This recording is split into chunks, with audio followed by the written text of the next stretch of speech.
Hello. No, wrong. Welcome back. Oh, yep, that's right. Do the intro. I forgot about that. We've got a new whole format thing. Go on, play.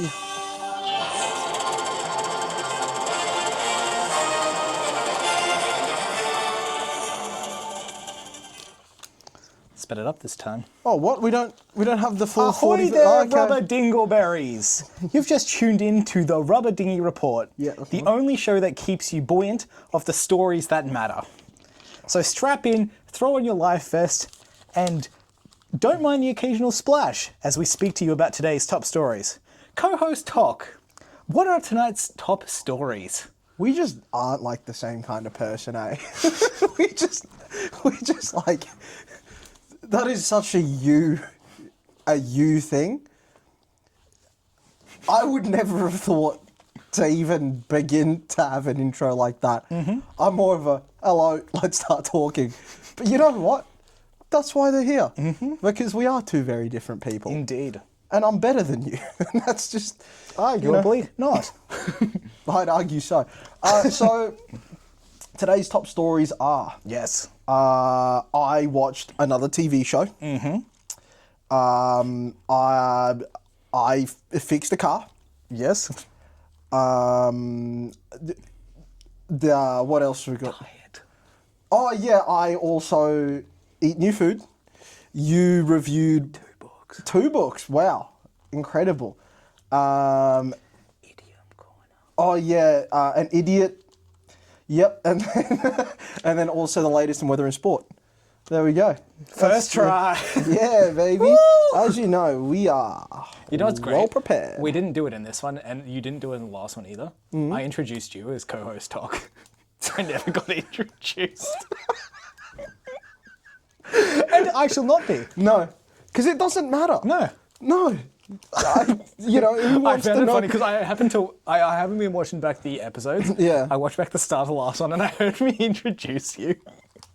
And then just nothing on your end. That's... Well, Because you should introduce me, but... No, I of thought course. you're the host. You're meant to go with me, Sam, and you. I thought that's like the way it usually goes. No. We don't introduce each other. Yeah. Because normally it's like you introduce yourself and then you introduce yourself, or someone introduces both. Agree to disagree, buddy. All right, so... Yep.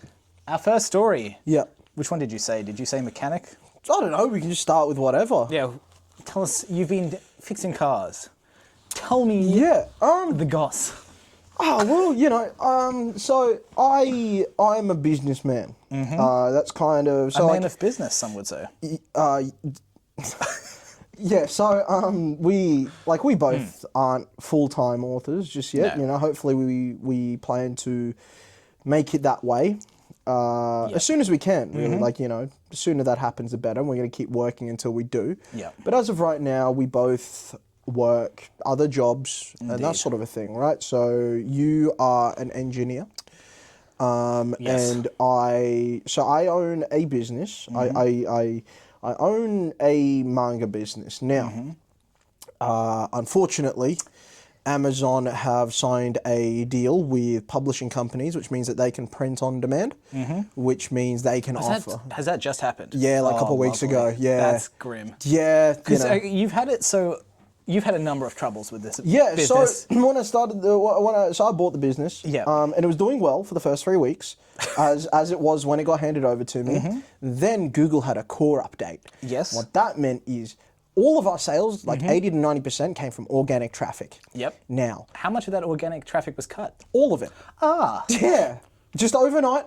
So yeah, core Google update, changed their algorithm and just for started pushing advertising. other stores, Yep. which means I had to sink thousands in advertising every month just to get any sales. Yep. Like 80% of sales died overnight. Yep. Which is wild. So I started, that was early on. Yeah, that was early on, which meant that the margin that I would have been making as profit sank straight back into advertising, which meant I was break even or losing money every month. Now I battled for for 2-3 years at this point to try and turn that around. I maximized everything. Like everything was running at the peak of what it could, like all the SEO, all that sort of stuff, right? It was doing, but I just couldn't break that threshold more than like $1,000 a month, $2,000 a month profit on the best months, right? Like Christmas time was good, made a few thousand, but besides that, it was either even or a loss or something like that. Yeah. I kept battling. But then, Amazon signed a deal with... Even before that. Yeah. Wasn't Temu doing some stuff? Yeah, well, they started doing some things a couple months ago as well, which hurt things. That kind of, at the start of this year, kind of made it take a turn. Yeah. And then I was like still trying to hold on, and then Amazon, signed a deal, which means they can offer... if you got Prime, they can offer free delivery next day on every volume. It's like no one, especially when not a lot of people right now have spare change. You know, I think Australia ranks amongst the lowest in the world in terms of people with like spare cash or spending money. Okay. Because I think Brisbane's, I believe it's the 11th most expensive place in the world to live, and Sydney and Melbourne are in the top 10. Yeah, I think like Melbourne's second. Or something it's something like that. Melbourne or Sydney, and those are like my three main sort of places that I sell to, you know, around Australia. So it just makes things really hard when, you know, if people are strapped for cash, they're not going to spend that extra money on a delivery fee when all they have to do is have Prime and they can get even a single book just the next day for free, you know. And plus they offer on Kindle there as well. So... Gotcha. You know, that's a new thing. They didn't have manga on Kindle before, but now they do. Yeah, so that kind of was just like, all right, writing's on the wall. Kind of got to wrap it up. It doesn't matter who you are. It doesn't matter how well you're doing. As soon as that happens, game over. Yeah. You know, it's kind of like when Bunnings came into town and just like all the like mum and pop, like, you know, hardware stores closed down. Like there's none left. Yeah. Can you think of a single one? I can think of one. Yeah. And I don't think they get much business. Yeah. I think like even Mitre 10 died out. Yeah. Pretty much. Like, you know, it's just Bunnings now. So like once that happens, it's kind of over. So I like last year started renting out the front part of the warehouse that I work in, like the downstairs of this office, to my buddy Marvin, an old buddy of mine. We've known each other for like a number of years now, and he's a mechanic, and so he started running just kind of like a side business of fixing up cars and replacing parts and that sort of stuff on the side of his regular mechanic job. And then we were just kind of like, you know, as mine was closing down, he likes having this space because, you know, it's good rent for him and all that. And you also like having the space. Yeah, I like having the space for you know, authoring. Yeah, for all the authoring stuff. I got my own office that I can write in, which I'm someone that needs my own space to write. Yeah. You know, for me to work at maximum efficiency, I need to know that there is nobody in the near vicinity of me that could possibly disturb me. Yes. You know what I mean? Like I don't want to know that there's, even during the day, I find it harder because there's a chance of a delivery. Yeah. As soon as it comes to nighttime, I know that there is not a single soul that is going to come into this, you know, into this lot, into this, you know, complex. Yeah. And that's where I can just write freely, and I write really well. I just don't like having that thought in the back of my head that someone might come and say something or do something or whatever. I just like to be in total peace to kind of like settle into it. So I like having this space. Because I live with my partner, and I would say there are times where I'm caught off guard. Partner makes it sound so cowboy.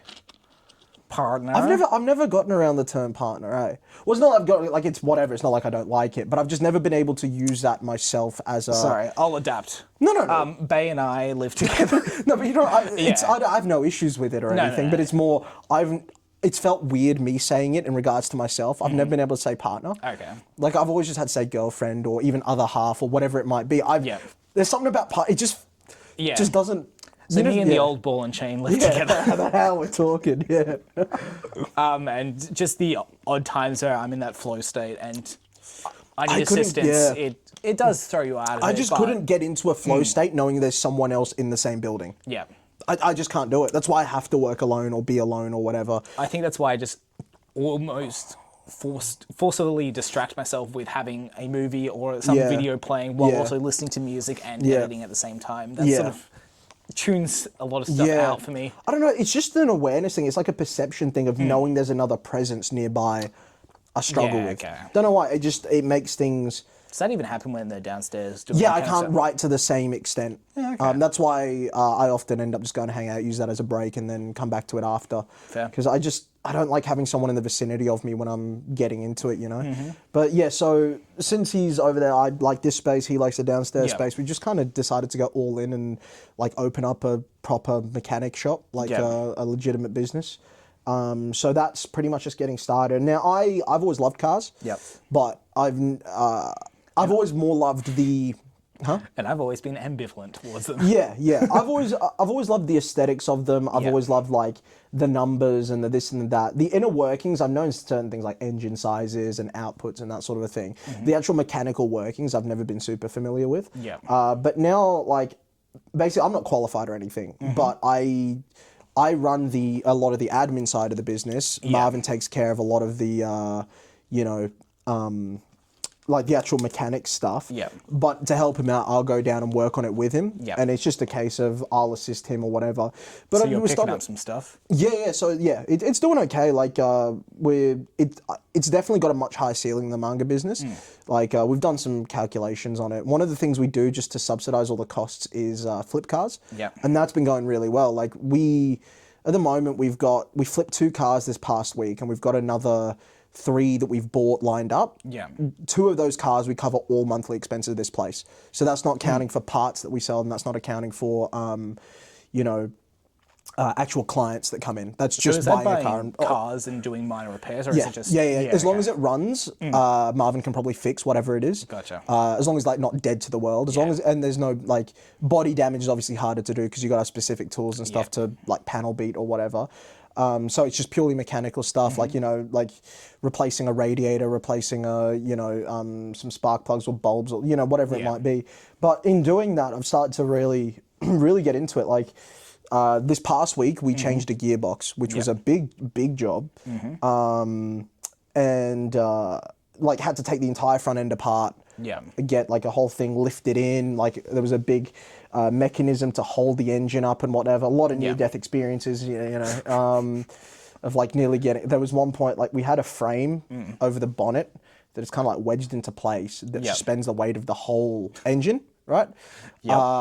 That shifted at one point. Ooh, hello. Marvin's jaw was right there. If that would have clean killed him. Yeah. Like immediately killed him. But it didn't. But yeah, we changed out the gearbox. That was a lot of fun.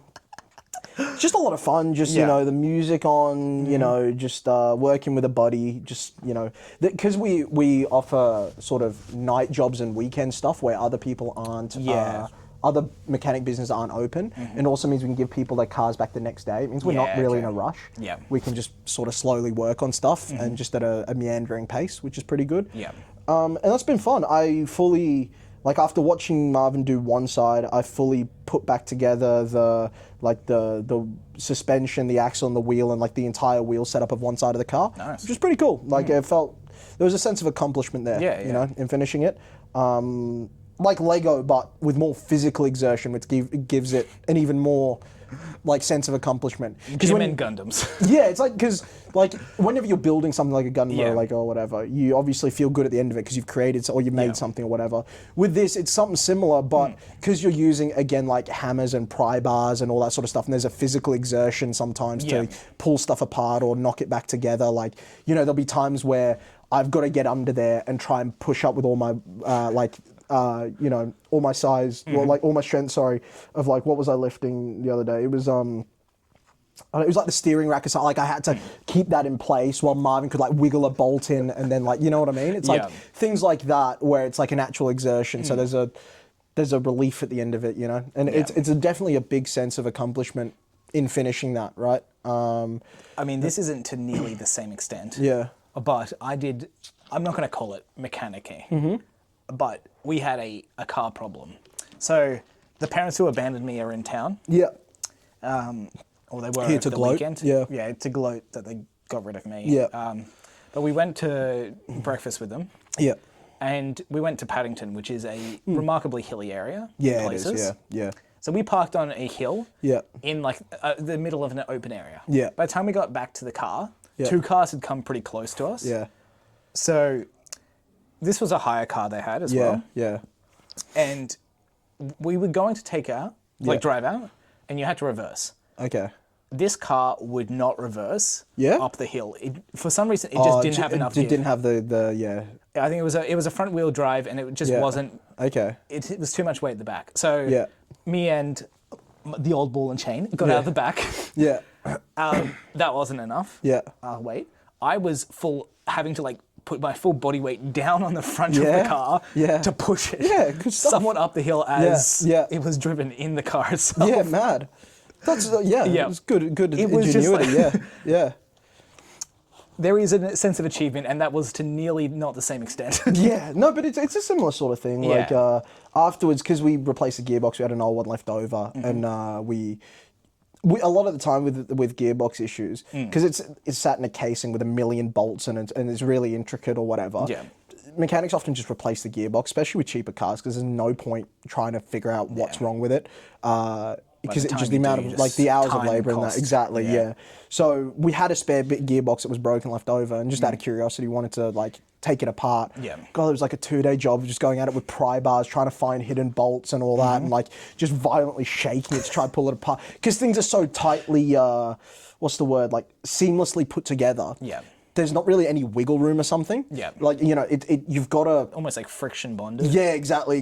So you've got to real yank it and like tear it apart sort of thing. And then you'll find a bolt that you didn't find. Like there was one point where there was it's like on one of the gears, there's like a pin, or like not a pin, but it's like a ring, right? Yeah. With two little things, and you're meant to have a special tool to separate it and then take it off. Okay. It's like a piece of metal that you've got to have. We didn't have that tool, so we were there with screwdrivers trying to pry it open. But it's with that much force that we knew if we get this wrong, it could just flick off, and if it hit you, it's taking out an eye, or it's like putting a hole in a window. Like it was that tightly tensioned.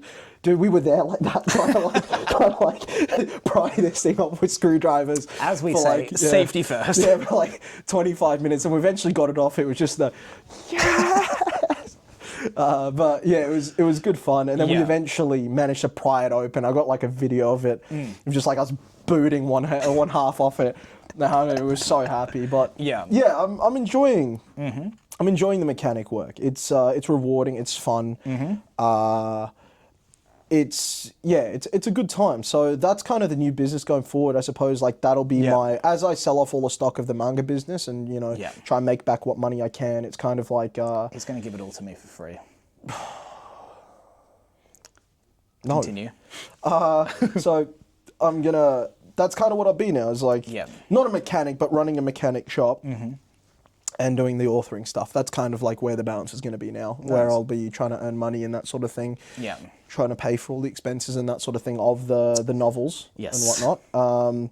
But yeah, that's kind of, like learning a lot of things like how to change bulbs and how to change radiators over, change the fluid and then like pressurize it again. And a lot of that sort of stuff, like even like the electrical stuff, like getting the iPad out, plugging into the car and trying to like clear different codes and figure out what's wrong with it. And it's been pretty fun. Like it's been a pretty fun time. There is that sense of accomplishment I've had it because our apartment's been a work in progress because we had some flood damage somehow, even despite being elevated years ago.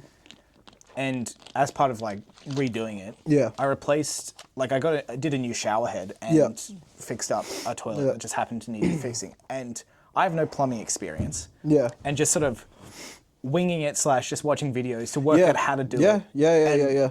Doing it at the end and being like, oh fuck yeah, it works. Yeah, no, literally.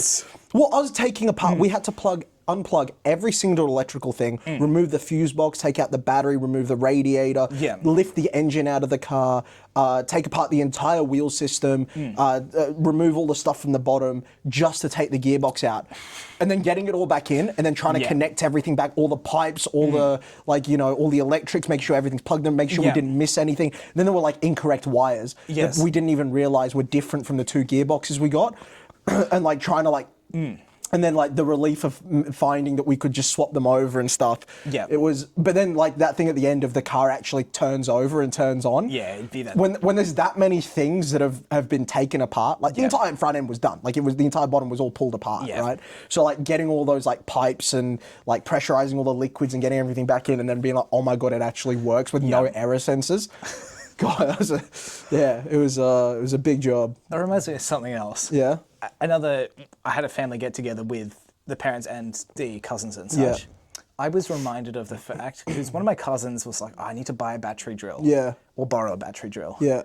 And Dad was like, oh, you can just go buy one for $50. What are you doing, mate, if you need one? Yeah.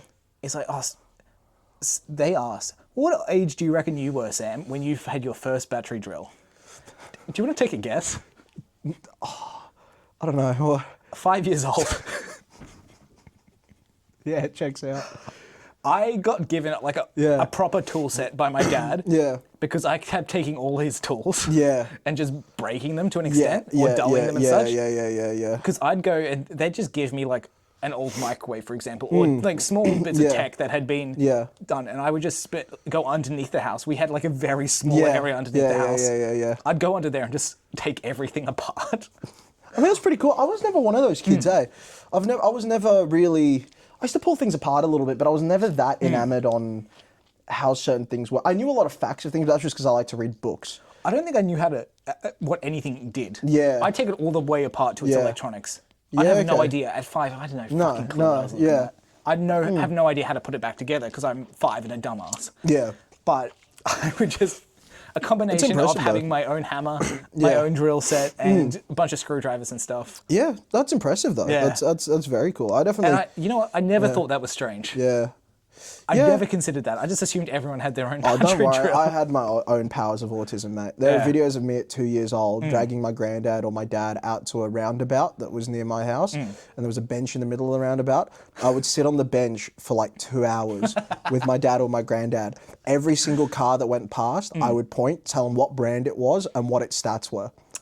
Nice. Yep. It's got, like, this is a Toyota, it has this much horsepower, and this is its top speed. Then the next car, this is Porsche. How much would you actually get right? All of it. Oh, wow, okay. So you had like a book or something that you'd I used read to up. collect Top Gear magazine. And at the back, they had listings of every car that was for sale. And but just even like locked the into your exotic brain. ones. Yeah, even the exotic ones. And I would just go through, because it's one of those things, like back in the day, you'd be so satisfied for entertainment with so little in terms of, I would get that magazine and I'd read it cover to cover for like a week. Yeah. Right? And then like even again, I'd go to the places and I'd memorize like what price, like I'd look at every single brand of car, every model, look at what price it was, how many horsepower it was, like what its top speed was, how much torque it could generate, all that sort of stuff, how many cylinders the engine was, all that sort of thing, from Toyotas to Ferraris to Paganis to like Lexuses to whatever, right? Yeah. Like, it was just, because it was like, I'm just sat at home, I got nothing to do. I finished my football magazine for the week. Yeah. And then, like, obviously I didn't have a games console or like a phone or anything like that. It's like, oh, what do I want to do? I would just pull it out and I'd like either try and redraw pictures of the cars or I would just go through and just look at that sort of stuff, right? So it was, I would just go sit on that roundabout with my dad or my granddad and I'd just go, that's that. Good on him for Yeah, sitting there. Yeah. Well, I mean, it's better than like trying to pull me away from the TV, you know?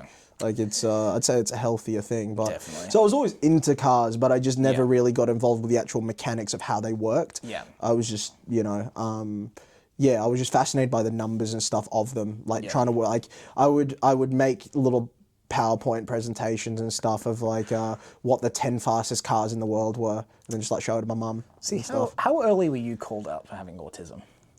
Like 17. Yeah, it's strange that Because it was just no one knew what it was. Like it was, there were definitely signs in both of us. Yeah. Very early on that no one called out for us. I was a fucking space cadet.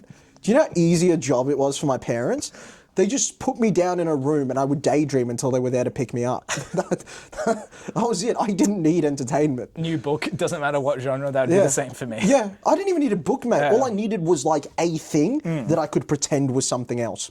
That was it. I'll tell you, the amount of young adult women's literature I read as a child. Of course, just because it was available. That explains so much.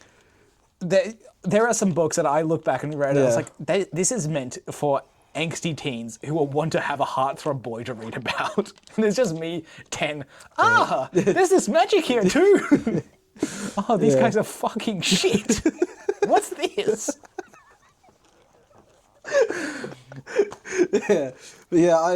Parents didn't know what was in the books.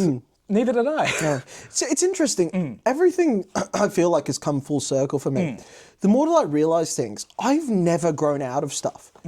You know, if you asked me at literally 2 years old what my interests were, cars, football, wrestling, fighting, Star Wars, comic books. It's literally the same stuff since I was 2 years old. It's not changed. Like I found other things and gotten out of them, but yeah. Those things literally have not changed at all. See, this is why it's been so nice for me to be doing the weather reports. Yeah. Because that was marine biology. While you were reading car stats, I was reading fish stats.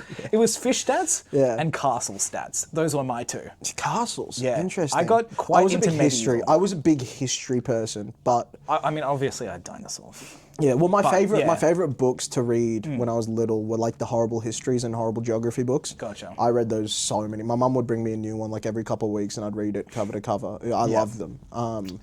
Yeah, I used to really like those ones. Any fact books, I used to sit and just read like Guinness Book of World Records or like other ones where it was like 1,000 facts or whatever. I'd just sit and read those. I'd love them. I used to when I was at a library, I'd always look for like. Encyclopedia type books. Like, I think I've still got them at home because I just forgot to return them, or like I would have forgotten to check them out and just walked out with them at the library. Yeah. My school library is missing so many like Marvel encyclopedias or DC encyclopedias because I would just sit and read every single character entry, and we didn't have them at our school. Yeah. But I'd go to like a QBD and I'd just beg my parents until I have, I think, 3 or 4 now. Well, I used to get to the library early at school. Or I used to get to the school early, and especially during winter, you'd want to go inside, so I'd just sit in the library. And they never like opened our library. They opened our library at 7:30, I believe it was. I used to get there at like 7:15 and then head in at 7:30 and then sit there till 8:30. Yeah, because we'd get there at like something like 7:30, but we just nothing would be open, so we'd just kick a ball around or play like handball. Yeah, I was just often one of the first people in my grade that was there because my sister went to school the opposite side of the city and my dad did the school run, so he had to take me there early than take her. Gotcha. So it meant that I was just sat in the library like. Reading a lot of stuff, unfortunately, a lot of it changed when we got given laptops, because then I was like watching YouTube and that sort of thing, which I don't like. They should never have given us laptops and stuff like that at school. You know what I mean? Like, it's not a good idea. There's benefits for some things, but I think I don't think there is. The pitfalls outweigh the benefits. I don't think there really is benefits. Like, as opposed to having a computer lab session, like, or, like the system. How well are we talking? Like, how young are you talking? Year 7, we got them. Yeah, it was about the same for us. I think it's... What's the point? There's some benefits to it, but I don't think the rest, people survive for long enough. Think about how many generations of schooling there was where they didn't have them. People were still just as educated. It doesn't make a difference. Just the skill of going into a library and finding what you need by going through specific books is something that is lost. Definitely. And it's was a very the fun good side skill. of it, like looking. I remember when I was a kid looking through libraries and searching for what I wanted. It was. Like, there's nothing wrong with is also it's more for me. I think they should have given us access to computers, but it should have been like at a computer lab or whatever. Yeah. Having personal laptops was not a good idea. There needed to be a level of restriction, or kids are never going to pay attention. Especially because ours were tablets, as in like the ones where the screen and the keyboard could disconnect, and you just had a straight just like games console basically. Ours was even worse because you could bring whatever computer. Yeah, we got given them. Yeah, okay. Like it was. Because I know my sister went to a different school and she had a laptop given by the school that was heavily restricted. Yeah, see, everyone figured out. Everyone, literally by like end of term 1, year 7, everyone had a workaround and everyone had installed like FIFA 15 and stuff on, or like whatever it was back then. Like everyone had games and stuff installed. Everyone was like on YouTube, this, that, the other. It was it's not. You were never going to get work done. It was pointless. I think it was stupid, but I guess. But it was. It's funny. Just my interests have never changed since, like thinking about it since I was like 2 years old. There's definitely certain things that have changed, but it's not been much. Yeah, like I phased out. Like there was a period of time where I didn't watch wrestling. There was a period of time where I didn't watch football. There was a period of time where I didn't, whatever. The only one that I could say has phased out completely is tennis. I don't watch it at all anymore. Yeah, that's the only really one. All the other ones are exactly the same as when I was a little kid. I guess a lot of mine are just evolutions of what I had. Yeah. Like, because I only had novels, and then I went into comics, into manga, into webcomics. Yeah. So it's sort of still the same thing. But yeah, it's interesting. Moving on.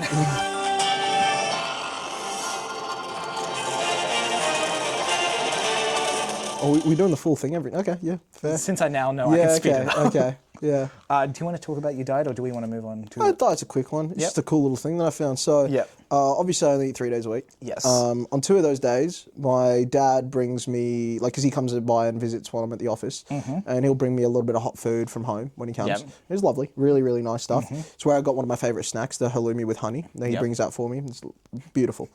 But I'm always like a little bit hungry by the end of the day. And I kind of got in the habit of getting like a big meal again. It's not good. End up spending a bunch of money. You know, it's not very good doing that each week. You know, it's not sustainable. Get fat and all that. But now recently, so Marvin lives over like Sunnybank Way. Yeah. Obviously, you got some good food spots around there. A lot of Asian culture and whatnot. And he's found this gun store, mate. Like really, really good. So it's a butcher's, right? All the offcuts and stuff they get at the end of the day, or all of the stuff that they maybe don't sell or whatever, they marinate it up and whack it in like you know, buns. Ooh. Yeah. Mate, so just for context, you know how much I can eat? Yes, yeah. I eat about 5 of them and I'm full. Holy in shit, terms of the size. So they're like that sort of size. Guess how much per bun? I'm going to say bugger all. $2. Fucking, that sounds... I've got them in the fridge. I can show you afterwards. $2 a bun, mate. I get Marvin on Sundays to like I'll swing in the money for it, and he just brings me like 20. Yeah. That's like I just put them in my fridge, stick them in the air fryer for 8 minutes, dude. It's literally like Dude, you're gonna have to a give full me meal one at each some time. point. Fuck, that sounds good as shit. Yeah, really good. There was a Wagyu beef one, a pork belly one, another beef and another like different one, and then there's also like, you know, the. What's the one, like the chives and whatever type parcels? There's one of those as well. Oh, that sounds fucking gone. Mate, it's amazing. $2 a bun. Oh. Like, do you know, like, that is literally, I'm having huge. I can have my full meal, as much as I can eat in the day, for like $10, dude. That's crazy for you. It's really, really good. It's really good. So I've just started getting Marvin to bring them over on Sundays from Sunnybank. I'll eat some while they're hot, like on the day. Oh, they're so good. And then the other ones I'll just heat up in the air fryer and it's like they're on the same day. Dude, that's amazing. Really good. Yeah. I am salivating. Yeah, I'll if you want, have you eaten dinner yet? No. Are you gonna eat dinner when you get back or whatever? I'll have a quick feed, yeah. I can cook you up. They're 8 minutes in the air fryer is all they take. I can give you 2 when we're leaving. Sweet. Yeah, they're really good. I've eaten the 2 Wagyu beef ones, but there's still pork belly and there's still another one in there as well. That sounds bloody good. The chives and whatever one. Yeah. You know like the classic like the chive pancake things you get from Asia. Oh, yeah. It's like that, but in a parcel-y sort of thing. Ooh, yeah. that sounds bloody good. Yeah, it's really, really good. Really good. All right. Oh, I just wanted to tell you that. That was all. That's so cool. Yeah.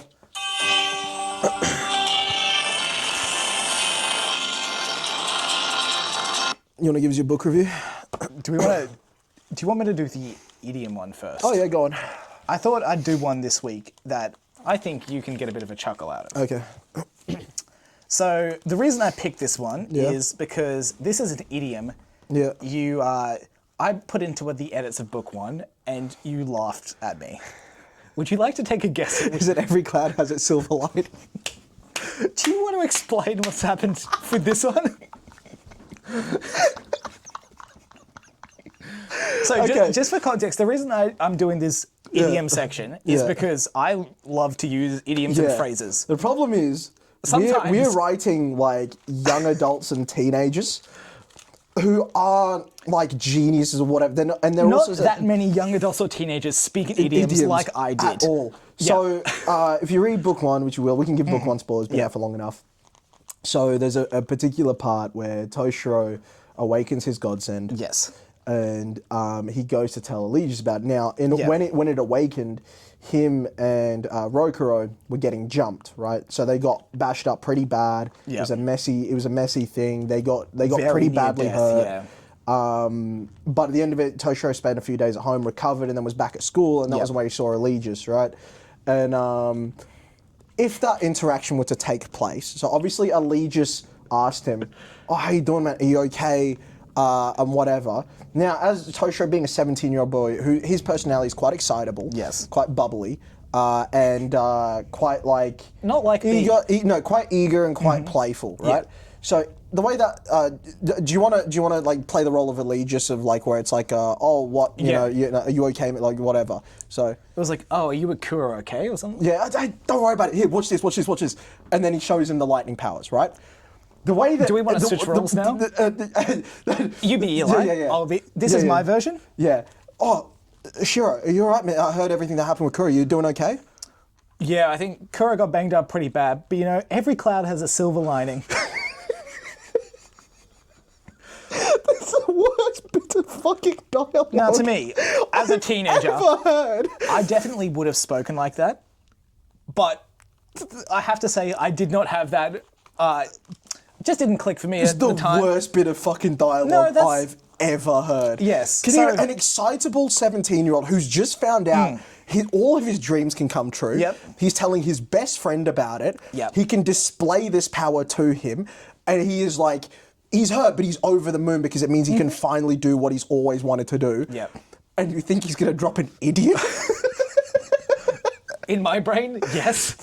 Like when you're around the boys, you'd be like, oh, shut the fuck up, hey, watch this. You know, and you do it, right? No, I'll be honest. If I was in that situation, that is what I do. So that's, I think, where my brain went. Yeah, but it's fucking insane. It's an idiotic thing. So I read that and I was in stitches. I'm like, you cannot be serious. Yeah, I think you called me and just laughed at me for like 5 minutes or something like that. It's not my finest moment in editing. Honestly, like... Maybe my worst edit. There was another one semi-recently. What was that one? It was... I'd written someone about it having like bloody teeth before they'd even fought or something like that. Oh, yeah. That one. Yeah. Because I think the issue with that one is I'd edited a bit down and then come back to the start and I'd forgotten. That was another one. But I remember there was another one where it was a bit of dialogue or something. I'm like, that is horrific. I have my moments. Yeah, occasionally, you know, but I'll just go keep you. I think that's why like dialogue's more my strength, and like description stuff is more your strength. Just because I can put my my head in the mind of like people that are around that age and how they would, you know, whatever. But yeah. Whereas I was not normal at that age. No. So there's always a silver lining. Yeah. Or So. Fuck, it was bad. Yeah, it was really bad. So, it is a metaphor for optimism, meaning a negative occurrence that may have a positive aspect to it. Yeah. It originates from a poem. Okay. Do you want to guess roughly what year? 2007? Okay. You're not far off. 1960. Honestly, I would have guessed like 1930 something. I don't know. Yeah. 1634. Okay. So the poem by John Milton was called Comus, a masque presented at Ludlow Castle. Okay. So I have prepared an excerpt for you, which I am going to do a dramatic reading for. Oh, okay. Are we doing the Italian accent again? I don't think I can last. Sorry, my Chinese accent. Yeah, sorry, your Indian accent. Your Indian accent, yeah. So this is lines 216 to 225. Yeah. I see ye visibly, and now believe, that he, the supreme good, to whom all things ill are but as slavish officers of vengeance, would send a glistening guardian, if need were, to keep my life and honour unassailed.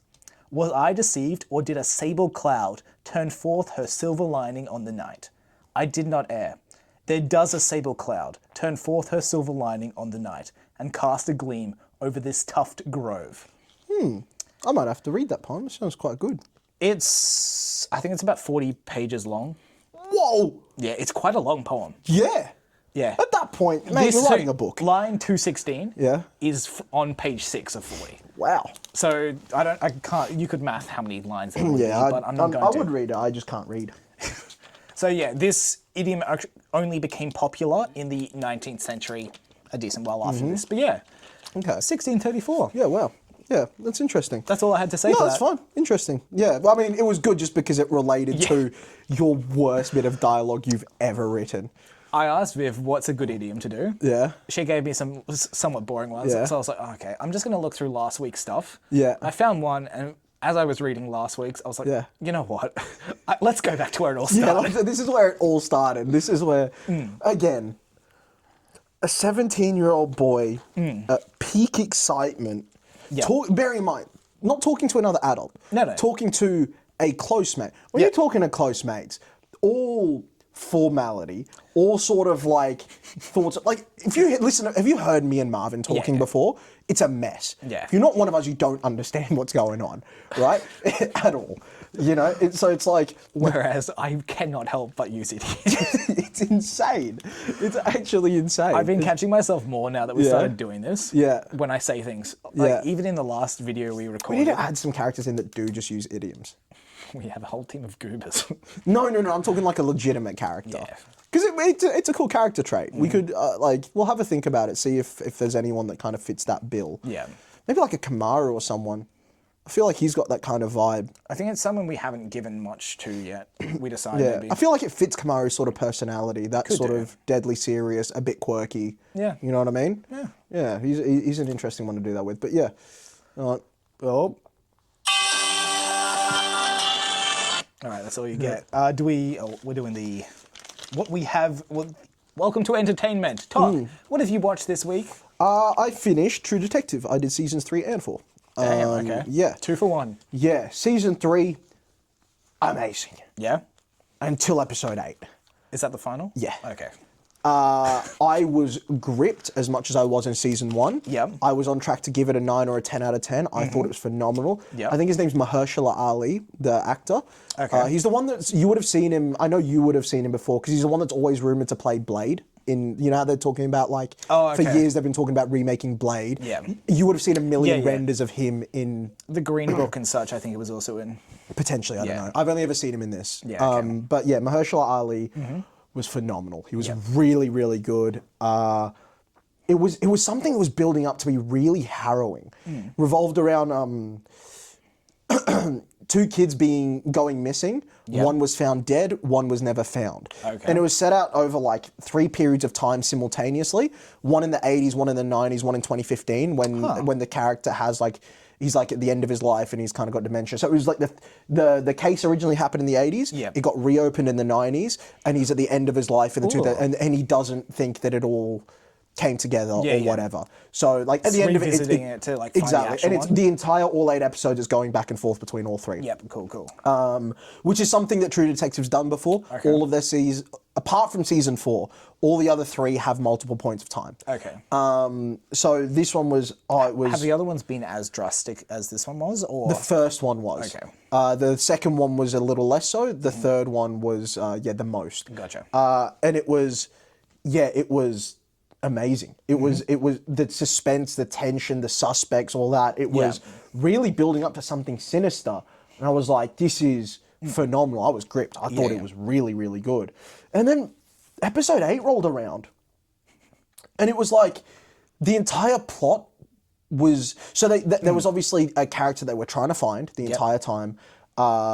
This one that had been rumored about. He was like a black fella, was missing one eye and had a scar, and they'd never been able to pinpoint him. Gotcha. He made an appearance in the 90s to one of the minor characters, and then but they never. And then in the when they're old men, Mahershala Ali's character, he's got early onset dementia, and he wants to get to the bottom of it, and know the truth before he finally packs in or whatever. And it's because some lady's making a documentary on it and came to him on the case because she thinks there was more of a conspiracy to it than what was actually solved. Yeah. Because both times in the 80s and 90s, it was pinned on someone that immediately then died. So in the 80s, it was pinned on a war veteran who got into an explosive shootout over something kind of different. Yeah. And then they were like, found evidence at his place, and then they wrapped it up. Yeah. The 90s, they were like, there's no way that happened. They started looking at the dad as a suspect. Yeah. And then the dad committed suicide. And they're like, it was definitely him, and it wrapped up. But after the lady came to him, she was like, that you weren't satisfied. He's like, no, I wasn't satisfied or whatever. And he started kind of digging,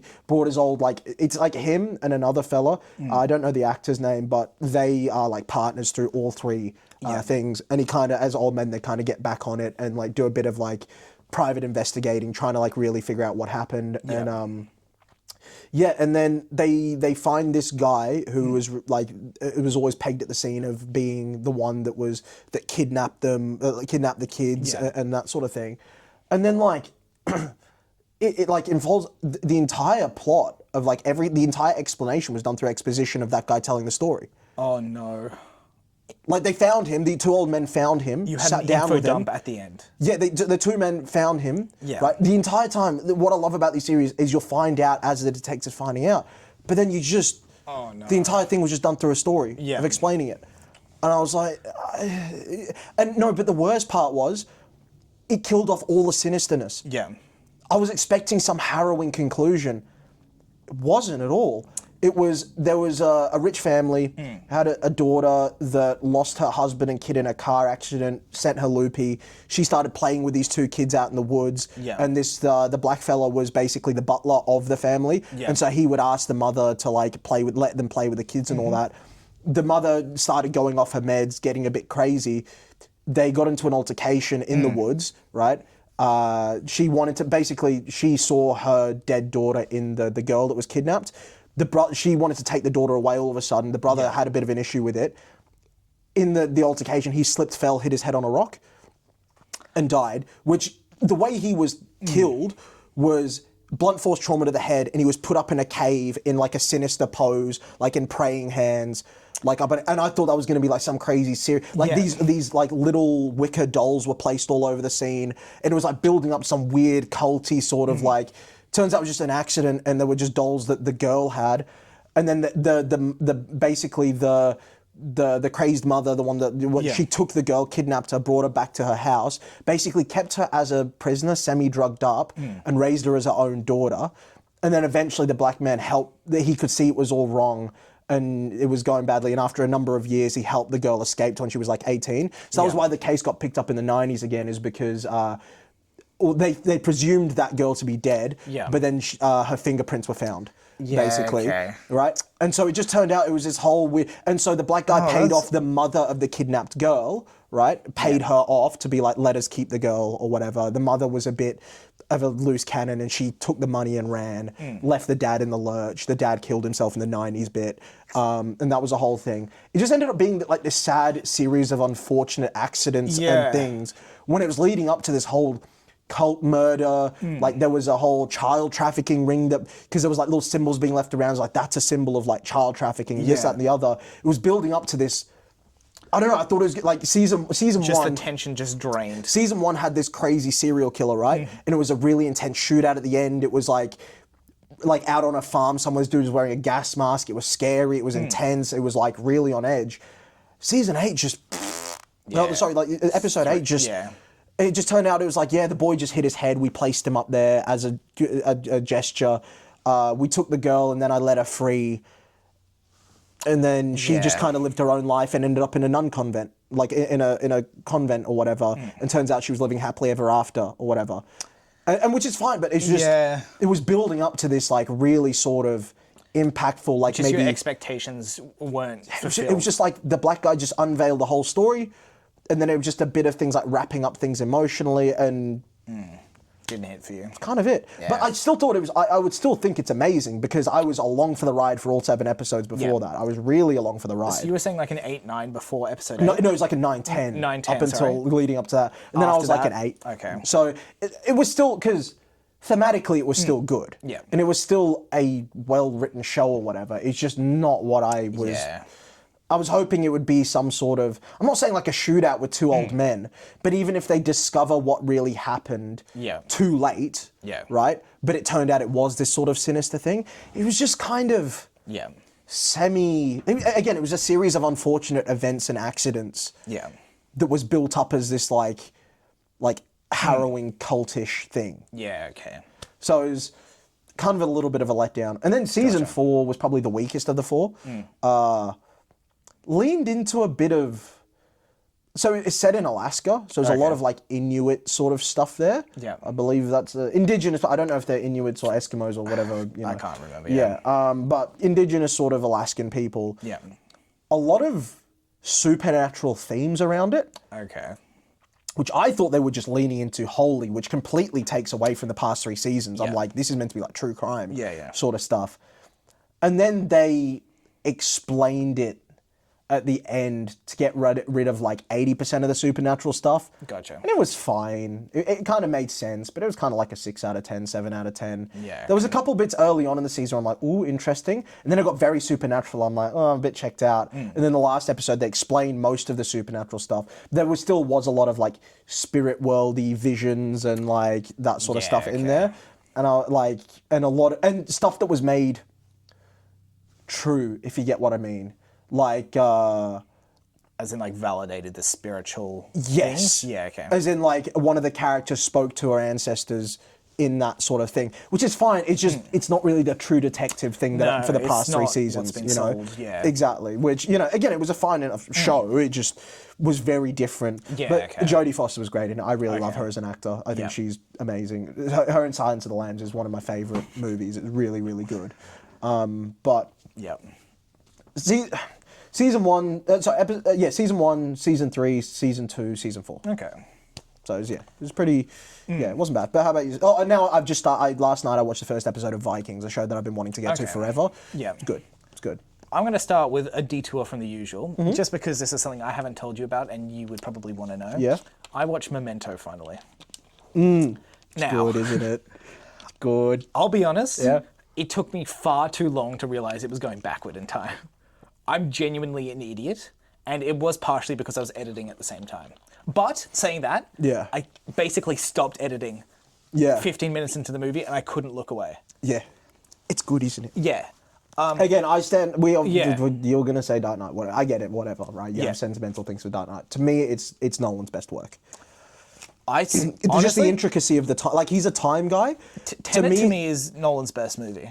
I think, as much as I love Dark Knight, Tenet is his best, I think in my Tenet's opinion. good. Tenet's got more rewatchability. Yeah. Because there's cool action in that, and it's visually very appealing. For me, Memento, the way that the time was crafted, and like the intricacy of the plot, and the care that it was done with it, that's why to me it's his best work. And I also think the acting was done well. It was a little more down to earth than Tenet was. So two very different movies, but I just thought the scale was definitely different. It was handled with more care.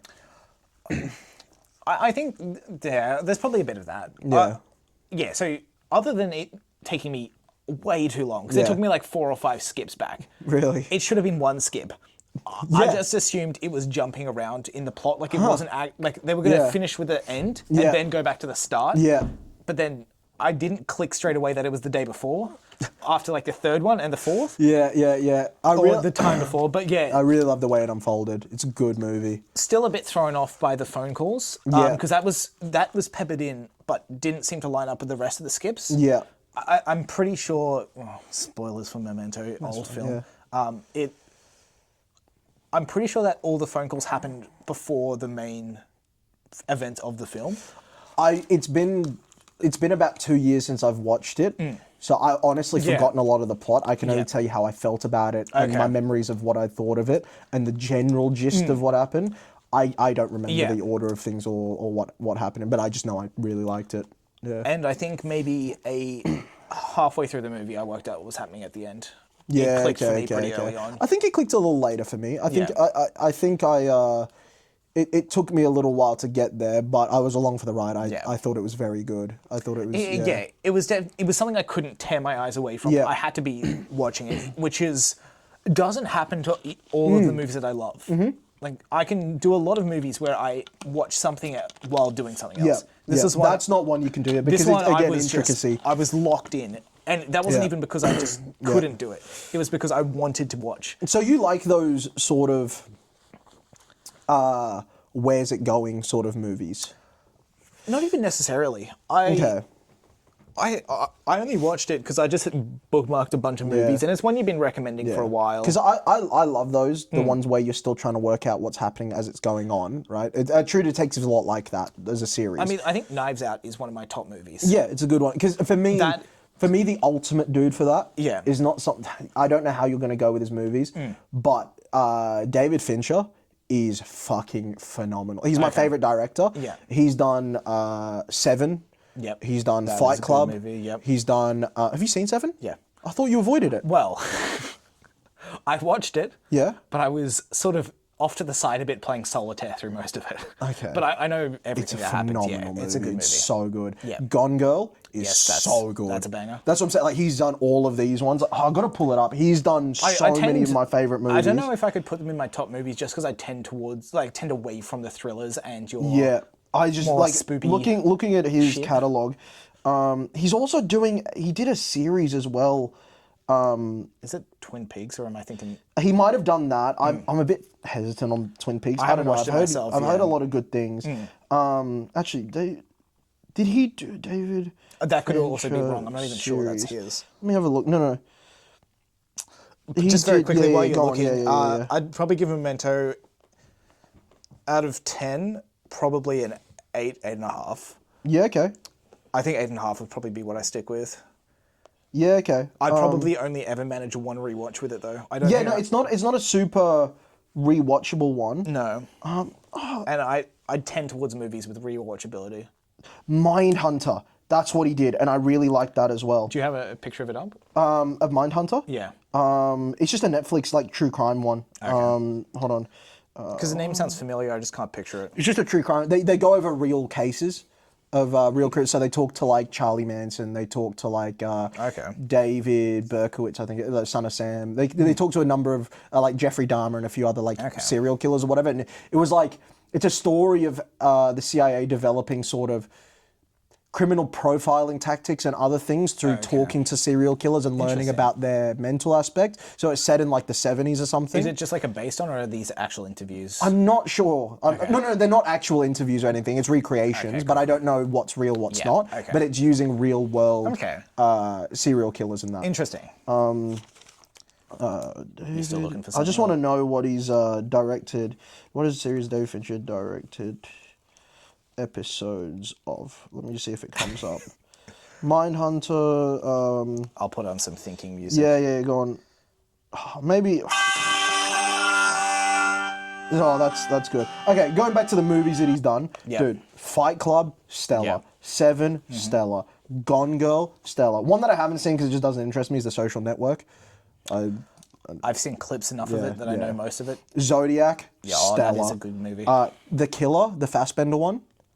Oh, that was him. Yeah. Oh, okay. The Girl with the Dragon Tattoo. That's on my list to watch. It's another stellar one. Yep. The Game is also amazing. That's what I'm saying. His catalog I'm not is familiar so with the game. good. Is that the one based on the book? No, it's I think it's who's the actor? The fame Al Pacino. It's another mind bender. Okay. It's basically dudes are trying to you sign up with this company to this thing called The Game, and basically you're playing a real world game, but you don't know what's part of the game and you don't know what's real. So you'll see a shooting in front of you, but is it the game? Is it not? Is it? And Sort you of just a lot don't of know. those. Yeah. What was that? Nerve. Yeah. It's okay. obviously a lot shitter version of that, but it was. No, this was good because you're really left guessing the whole time of what's are they, because basically the thing is, has he just signed himself up to like be involved, like are they just going to kill him, or are they going to do this or whatever, or is he still part of the game, or was the game never real? It's I don't know who's directing it, but there's the new one coming out with Gosling. Which is based on a book which I'm planning to read. I think it's called Project Hail Mary. I think it's a very similar concept, but also more like check that out. cyberpunky. Okay, I'll check that out. It seems, Gosling's always a good actor that I watch. There's actually a movie coming out next year which I'm deeply excited for, and you might be as well, because I don't know if it's going to be good. It could be like a trash to piece. Oh no. It's a new Street Fighter movie. Oh, what? Yeah. I've seen the Mortal Kombat 2. I haven't seen the Street Fighter. No. It's a Street Fighter movie, so it's an entirely new thing. I'm gonna have to check it out, dude. So there's about 4 or 5 wrestlers cast, including the New Japan World Champion, which is a promotion that I actually watched. The Japanese dude Hiroki Goto has been casted in it, which is so cool to me. Right. Another casting: Andrew Schulz, the comedian, is one of the. You want it even better? Orville Peck. You know one of my favorite singers. And the directors. You know the Raka Raka boys from YouTube. They're doing, what the fuck? Yeah. They're actually doing big movies? Oh, have you not seen the 2 horrors? Oh, you wouldn't have seen them, but they are critically acclaimed, and I really enjoyed them. Okay. Yeah, no, they got A24 contracts, so like their last 2 horrors are considered like 2 of the best horrors released in recent years. Like they're actually really, really good movies. What are the names? Talk to Me. And was that the one with the hand? Yeah. And there's another one which I haven't seen. Interesting. But it's highly acclaimed. But yeah, I'm surprised that's them. Yeah. No, they're really good. Because I vaguely know their stuff. Dude, they do it. They're out here doing deathmatch wrestling at the moment. Like taking bumps to. I've got to show you the clip. Show me after. No. I'll just show, it's a 1-second clip. Okay. It's wait. So they're participating, or are they? Yeah. No. I'll show you the fucking bump that they took. This is one of them. It's insane. Look at this. Oh, that's tall. Yeah, are you ready? A flaming table. Yeah, right? Ow. Yeah, look, he's on. Wait, you ready? He's still on fire. Crazy, right? Jesus. This is what they're doing. I don't know. I respect those boys. But Yeah. apparently they're making a documentary on deathmatch wrestling. That's what I gathered from that. But they're actually getting involved in it, like, Credit to legitimately. them, yeah. Yeah. It's just cool because I used to watch their like videos back in the day, like I've seen a few of their Goku skits, versus yeah. Superman, or like I used to watch all those. Yeah. Interesting. It's cool to see them doing well. Plus Aussie boys as well. Yeah. That's always nice to see. But yeah, their two horror movies were really good. Wow, okay. And yeah, apparently they're directing this Street Fighter movie with a bunch of wrestlers in it, Andrew Schulz and Orville Peck. So What a cast. yeah, I think it could be really fun. Interesting. Okay. Yeah. Well, getting back to the the book reviews. So last week I reviewed The Emperor's Soul, Yeah. which is a short story set after a big story. Yeah. This week I was like, I want to read the main story Yeah. again. So this is Elantris. This is rival of the series, Brandon Sanderson. Yeah. His first published novel. So I think I read the 10th anniversary version, Yeah. so it's technically a bit more polished. So Yeah. I don't know how good the original is, but Yeah. this is a solid 4.5 for me. Yeah, yeah, I have a lot yeah. of love for this one. There's a bit less to talk about. Yeah. Themes are sort of politics and religious conflict. yeah. So there's two main religions, and they're both based on the same religion, Okay. or the same god, I should say. Yeah. But then there's sort of like conflict with how they Yeah, okay. organize their structure or something Yeah, like yeah, that. yeah. Similar like the Yeah. the religious what's the word, branches that you get in modern day religions. I'd almost equate it sort of to like a Christianity and I was gonna and Judaism. Is that Islam's what- probably a more Islam, sorry? accurate one. Yeah. Yeah. Yeah, okay. So Yeah, both like sorry, it Abrahamic is gods, Islam. but I was yeah. thinking, sorry. But yeah, so this is, you got these two sides of politics happening. This politics happening with this Yeah. religious conflict. Yeah. But that's split through two perspectives. Yeah. The first is your sort of regular politics in the main city, Yeah. where there's a protagonist trying to stop the opposition church Yeah. from installing a new king to the Mm-hmm. city. And then you've got the other one, which is it contrasts with the politics of almost gangs Yeah. within slums, which was once a divine city that fell. Okay. So you've got That's interesting. fairly politic heavy, and then you're sort of wretches struggling to stay alive, sort of banding together. Purgery. Purgery, Yeah. but probably even worse. Interesting. So the city was once magically powered with all these. yeah. So the magic system's based on runes, more or less, Yeah, okay. that have ties to language and Okay. land. Yeah. And 10 years before the story takes place, there was something called the Riode. Yeah. And the sort of land crumbled, and all of these Elantrians, they're Yeah. called, sort of withered to an Yeah. extent. They're in a perpetual state of being unable to die. Yeah, okay. And all of their runes that were powering like the stuff like the city Yeah.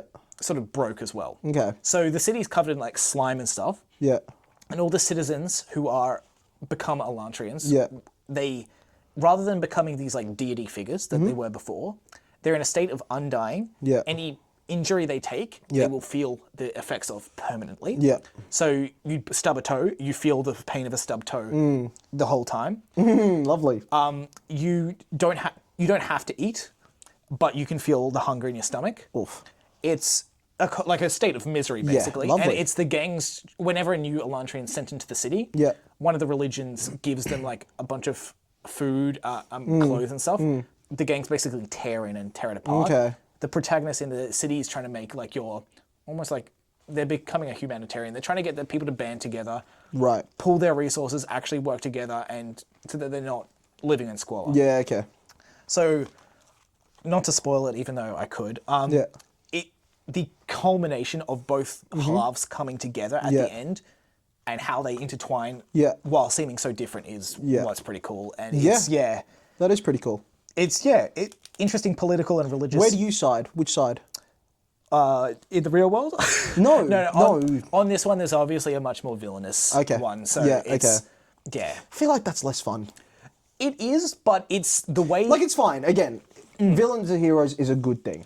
I don't want to have everything Yeah. sit in shades of grey.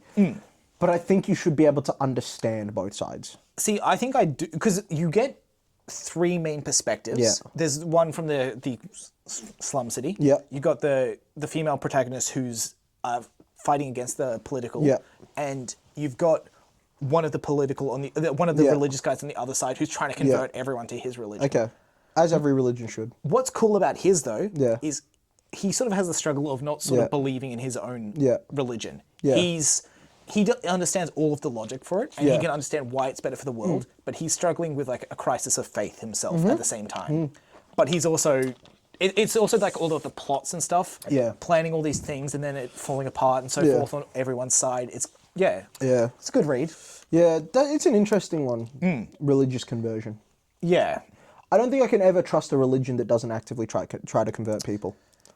yeah. I mean, I don't think I can there's trust sides it. to it that are good and bad. I think it's the way it's done. Well, is, just in general, right? Like, be it fictional, be it not. yeah, How can you trust a religion that isn't actively trying to convert people or slay people? now you've got me. No, No, genuinely I get where you're speaking. coming from. Yeah, Because if you found salvation, right? Yeah. If you found something that you know, like you know deep within you, like you are certain that this is the way, the truth, the life. This is the truth, and this is what is going to grant you eternal life, right? Yeah. Let's say you know that with all your being. as you see the only path to it. If you aren't actively converting people, you don't believe it in enough, or you are a deeply selfish individual that is not willing to share that. And I don't mean just because there are a lot of religions out there that will say, "Oh, it's out there. If you want to learn about it, you can." What? yeah, People aren't smart, right? People need often guidance, and sometimes by a forced hand Yeah. into certain things because they don't understand the good from the bad or the consequences of what they're doing. If you fully understand, if you've had a religious experience or awakening or whatever it might be, and you see something as this is the truth, yeah, if you are not trying to bring that truth to as many people as possible, you don't believe it in enough, or you're essentially gatekeeping it. And that's why I can never trust a religion or never get behind a religion Yeah. that isn't actively converting people in the same way of like killing people in the name of, right? If you go to a country, you give people the offer of conversion or death. Yeah. Right? To me, those should be the only two options. Okay. Right? Because if you wholeheartedly believe in it, if you see this as the truth, if they don't want to convert, they are going directly against God or your God. Yeah. In which case, they are the enemy of your God. Right? That's what they are. Their existence, their living. If they refuse to convert, their existence is the antithesis of your God because they are not. If they are not working for it, they are working against it. Yeah. Right.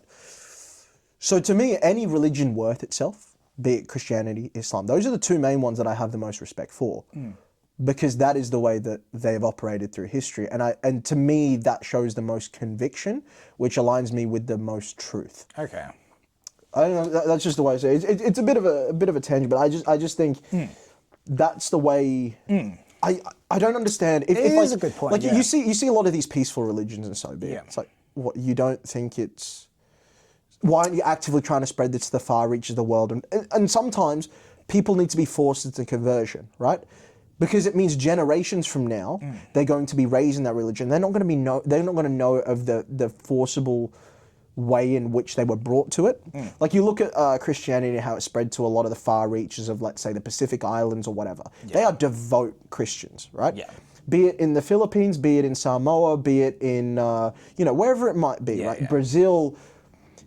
It reached there through conversion or perhaps death, right? And now there is no acknowledgement of how they got there because they are wholeheartedly sold on it, right? And at the end of the day, now if you are a Christian or if you are, whatever it might, like if that's what you are, then that is your job done correctly because you've saved those people in your worldview. To let them live and to let them be, right? That's condemning them to eternal fire, right? In the same way with Islam and the way that they convert when they go to other places. Because you're saving the future generations. And if you don't believe in your religion enough to do that, then do you really... It's a level of conviction that, Because they're not really standing for it then, in which case, it's good enough for you to wholly believe, but they don't need to? Because sometimes, again, people need telling what to do. That's the nature of human beings. The majority of human beings need telling what to do. They don't... The reason we have school is because people aren't going to learn certain things otherwise. Like School's a whole other thing. I do think schooling past like year 6 should be optional.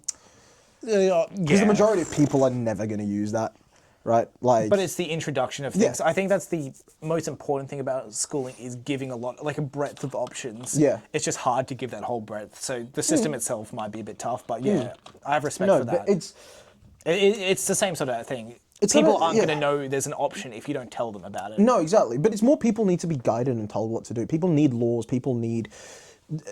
It's what religion's always provided, is a set of laws and morals. It's... Because, again, I'm happy to be shot over this take or whatever. People need religion. As much as it's trying to be quelled now and, as much as it's uncool to be, whatever, it's cool to be the atheist or whatever, right? I get that.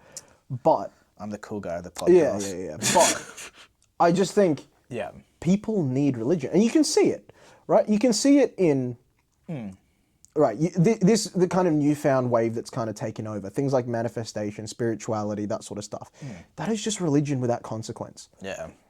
It's people know that they need religion, but they want it without the consequences of good and bad, right? Yeah. Like I look at... This is one I've contemplated on a lot recently. This idea of manifestation, putting things out into the world and hoping that they come to you. A lot of people rely on that, right? They talk about envisioning things or manifesting things. That is just the same as praying to a It's god. prayer without self-reflection. That's the difference.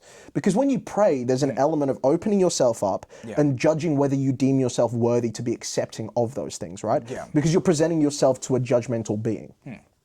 When you're sending things out into the universe, right? There is no that.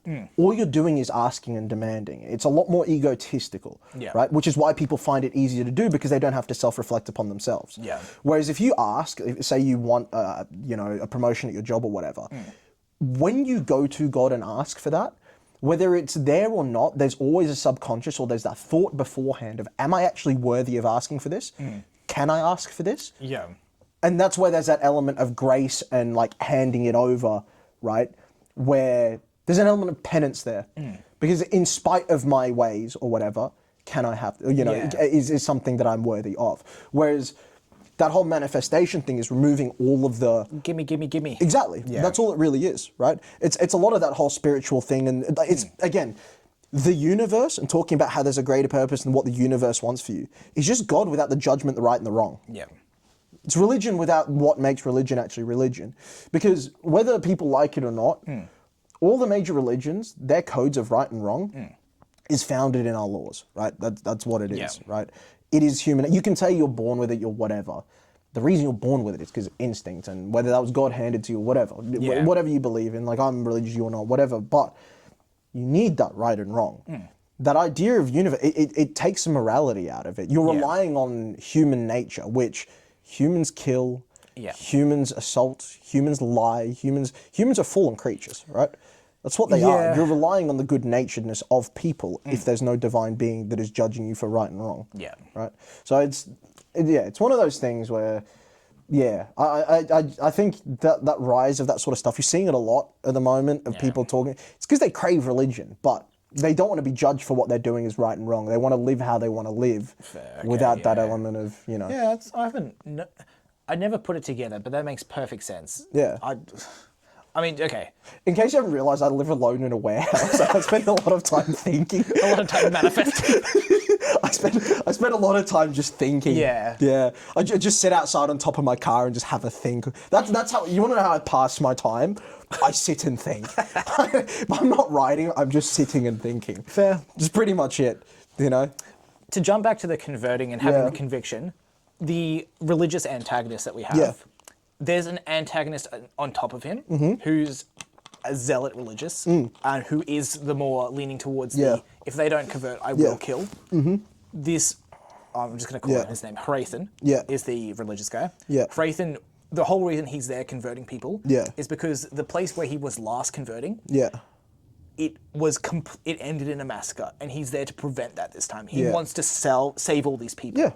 And that he's doing it, he's got this conflict with the other main character who's also believes in their values and such, and it's them both trying to save everyone with their conviction. It's Yeah, it's interesting because like And you see the comparison between him Yeah. and the guy with Yeah. all of this religious zeal, and it's the dichotomy of that. yeah, It's, of course. Like, can you imagine? Let's say you are a Catholic or a Protestant. You believe in Christ, right? Yeah. Wholeheartedly. Look at the difference between eternal bliss Mm-hmm. and eternal damnation. If you know that to be true, how are you not trying to present that gift? It's why I've always these things always annoyed me. Is when people get annoyed at others trying to push their religion onto them. That is the ultimate act of love. Because they are willing to share something that they deem to be the great salvation, like, the ultimate good that they can give you. They are trying to inform. Yeah. They're not trying to do it for their own good. They get nothing to get. It's not as if they get monetary gain out of doing that, right? It's out of love, but for some reason people take that as a hateful thing, and I just don't. I don't think I'd consider it hateful. No, you don't. But you There's have just- seen it, right? Where Yeah. people are like, "Oh, don't push it on." It's like, I think the way it's done has led a lot of people to feel Yeah. that way as well. Because Yeah. I feel like there's less. It's not on. I don't think it's their fault necessarily. No, I but think it's just on the lack fault of humans. tact and the Yeah. way things are presented Yeah. to other people. Yeah. It's sometimes just you immediately just reject it because someone's No, coming of to you a course. specific way. No, of course. And it I think definitely- that's upon the nature of humans. People, Yeah. all people do. Some people are going to do it the right way. Some people are going to do it the wrong way. I just don't. Because I've had a lot of like bad examples of people trying to convert Yeah, me. I think it's just like, can you imagine someone? It's like when people get annoyed at someone offering their prayer for them.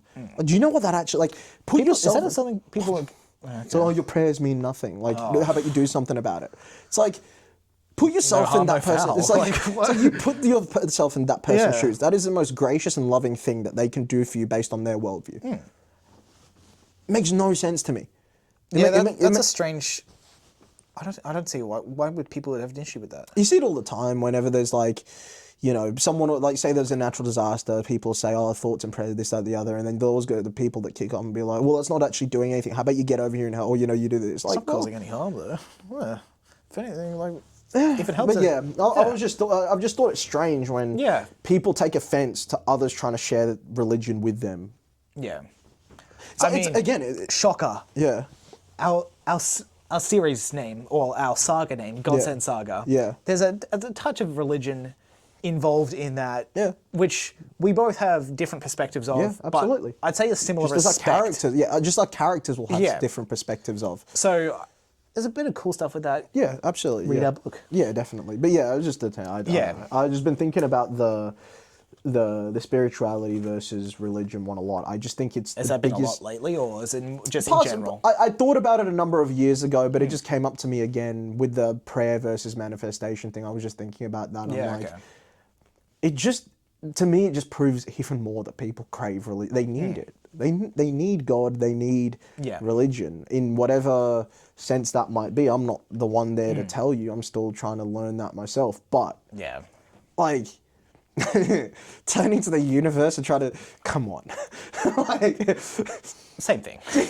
you know what you want. You just don't want the guilt associated with how you've behaved. Yeah. That's kind of what it seems like to me. But yeah. All right, so I'll continue into my next book. Yeah. I think if you were able to read, you would absolutely love this book, or at least this series. Yeah. Or at least maybe the thought of it. Okay. So this is The Combat Codes Yeah. by Alexander Darwin. Yeah. Now, I'm just going to start with a fact about the author. Alexander teaches and trains Brazilian Jiu-Jitsu. Oh, beast. Well, it's cool. I just could never do it. So, I don't okay. think. This is a martial arts action / sci-fi mad. dystopian / academia novel. They went with BJJ. Interesting. Let me get to it. It's MMA. Let's just say, yeah. Okay. I was gonna say because BJJ is grappling heavy. It's like it's a lot more technical. I feel like it's harder. It's like I've written some BJJ stuff within our novels, but You know what? A word that popped up in Omoplata? Yep. I told you. I know this one. I know it now.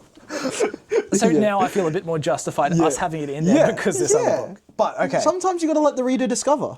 Similar to how I read a poem earlier, I'm going to read you at the start of the blurb. Okay. In a world long ago ravaged by war, nations have sworn an armistice, never to use weapons of mass destruction again. Okay. Instead, highly skilled warriors, known as Grievar Knights, represent nations' interests in brutal hand-to-hand combat. Oh, fuck oath. Seems kind of gangster. So basically, any conflict disputes between nations and politics is all done in hand-to-hand Oh, combat. let's go. Let's go. So, Is there mentions of Muay Thai in here? Not specifically, but I'm assuming there's Muay Thai moves involved. Hell yeah. So, I'm not going to talk too much about the book itself. I did 4.5 for the last one. This was probably a 3.75 to 4. Yeah. But it is probably a series I'll continue because there's a lot of stuff interesting in it.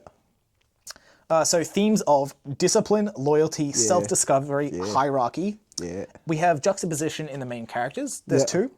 So first we have Murray, who is a grizzled veteran who was once a Griever Knight, who is now recruiting fighters at the behest of others. Okay. And he's not super keen on his scouting job. Okay. But he's got no just real does other it. options. Yeah. He's quite... So the book's called The Combat Codes. There is a strict code the Griever Knights follow. Yeah. But it's been relinquished within the recent years. Yeah. It's sort of been ignored. He's a very traditional. He follows the codes. So you've got him. And then you've got Seago, who is a mysterious young slave who became a fighter with an unknown past. Hired by him? He scouts him, yes. him, But so there's a school for training the knights. That's sort of where halfway through the book it ends up there. Yeah, okay. But yes,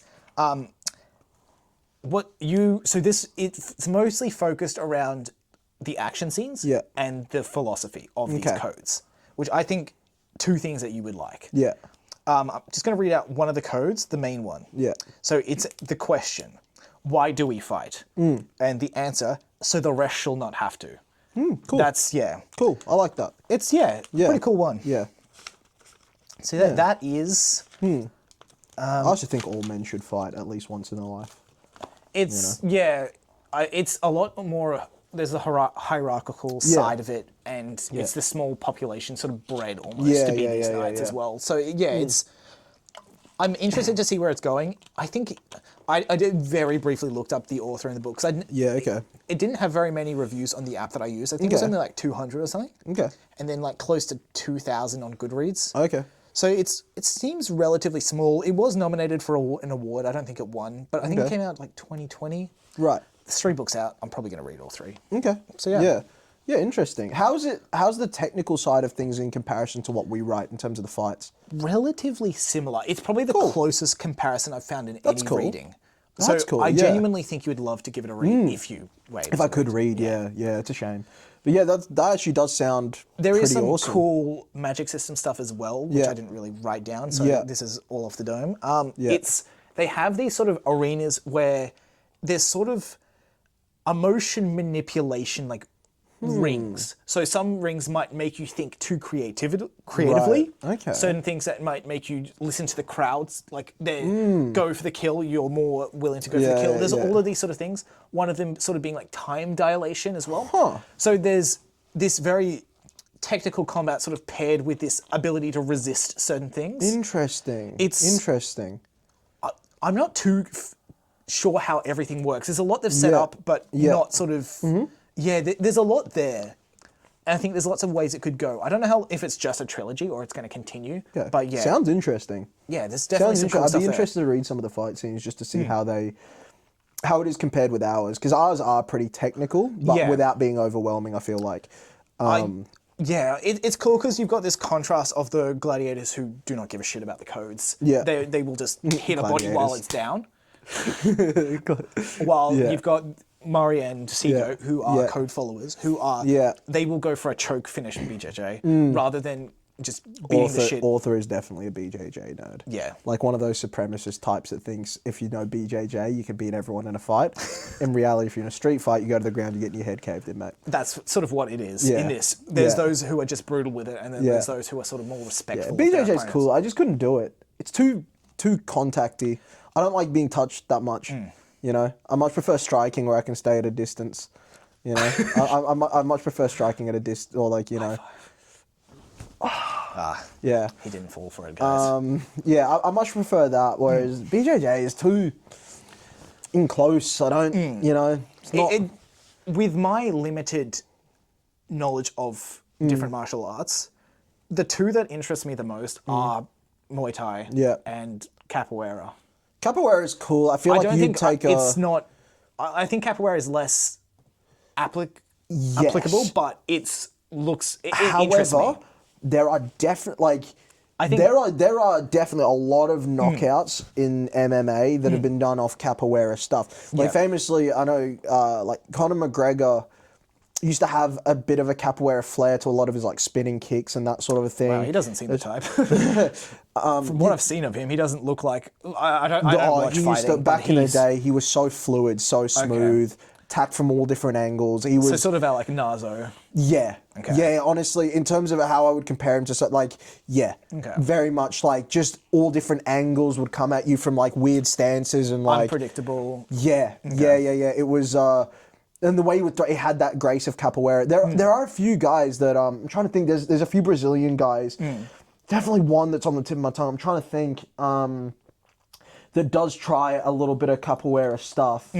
Like especially that sort of moving stance they have when they're starting. I know a few fighters that have kind of messed around with a little bit of that sort of a thing. Yeah. But yeah, it's one of those ones where if you learn it, if you got into a fight, you'd be better off than not knowing it. Yeah. If you're against someone that knows how to fight, you'd probably get done in. But the thing is, it generates a lot of, because there's that big wind up for a lot of things. You can generate a lot of power with it. If you know how to fight, plus you do capoeira, That's like, you're adding something extra into combining it with other things you've always said is Exactly. Yeah. So it's the same with Taekwondo and a lot of their spinny, flicky stuff. It's like, if you know how to fight on top of that, you're going to do really well. Yeah, you know, it's just one of those things. Whereas Muay Thai, it's like, Straight fight. it's just about causing pain. That's all it really is, just hitting someone really hard and not caring that you're hurting too. That's all it is. Muay Thai is literally, it is. It's just, there are times where dudes will just exchange a kick without blocking it. Like, I'll kick to you to the body, you kick me to the body. It won't even be an attempt to block, it's just who's going to fall first. Yeah, okay. It's just... We definitely have fighters like that in our series. Tendo and Kamaru, yeah. Their fight was so much fun to write. But yeah, Muay Thai is a lot more... I'm not trying to... Like... You'll kick someone's guard, right? So you know you have your hands up to block. Yeah. And you know, if kick's coming, you're gonna block it like that. There are fighters that will just kick your guard as hard as they can, knowing you're gonna just block it, but hope that they can shatter your arm so you just can't lift them by like the third round. Yeah. So they're that dead that you just can't keep your guard. That's what I'm saying. It's just relentless, just max power. Even if it's readable, it's coming with that much force. Yeah. It's like, yeah, cool, you take it on your shoulder or you do this with it. It's like still hitting you with that much power. You know what I mean? Whereas like other ones are a little more tricky where they got to get you on the jaw or something, like try to look for a knockout blow. But it's an interesting one. Muay Thai, I think you'd be very good at. As you'll never find out. Well, you might actually, to be honest. Someday. I'd probably do it someday. Yeah. Moving on.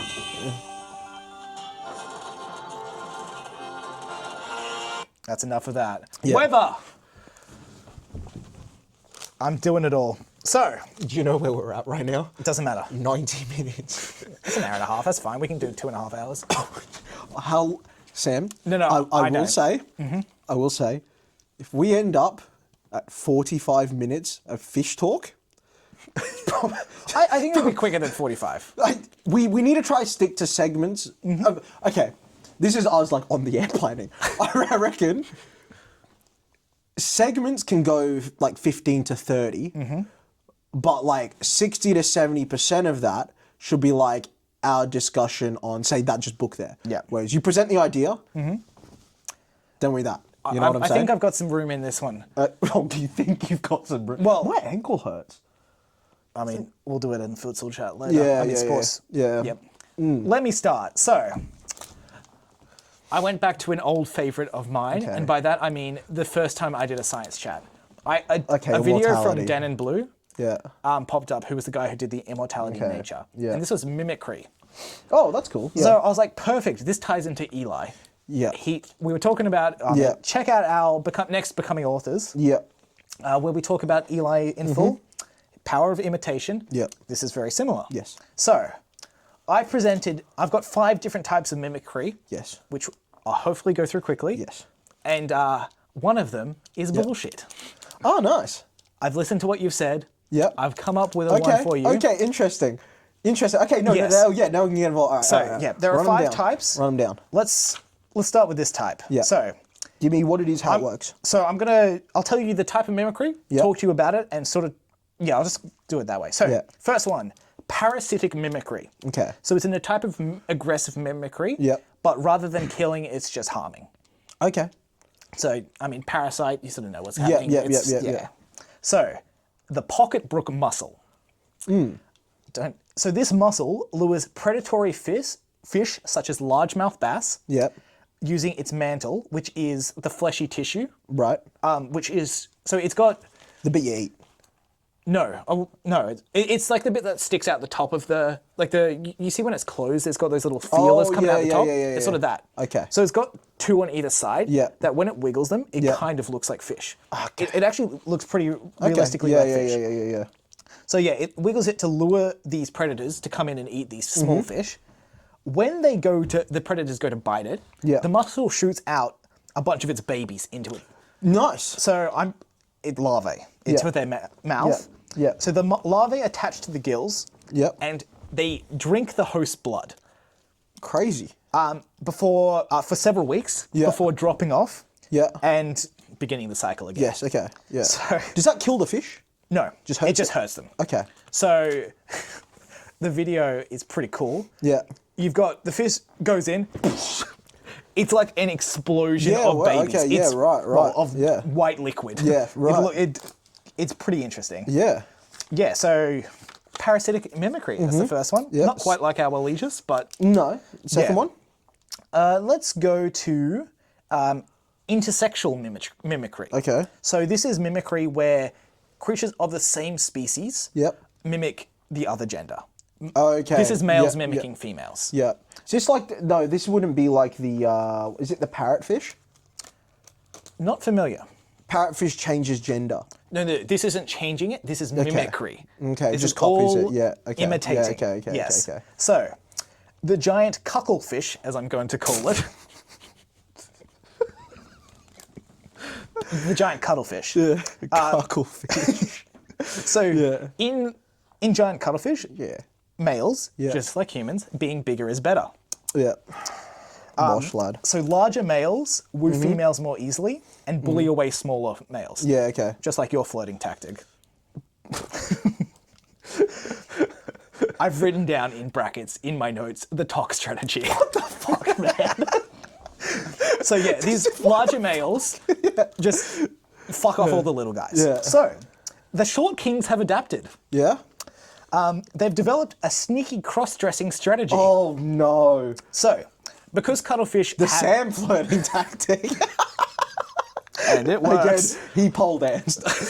Which one of us is single? Yeah, but that's for other reasons. Yeah, I know. That's because I'm incompatible with other humans. So, cuttlefish have the ability to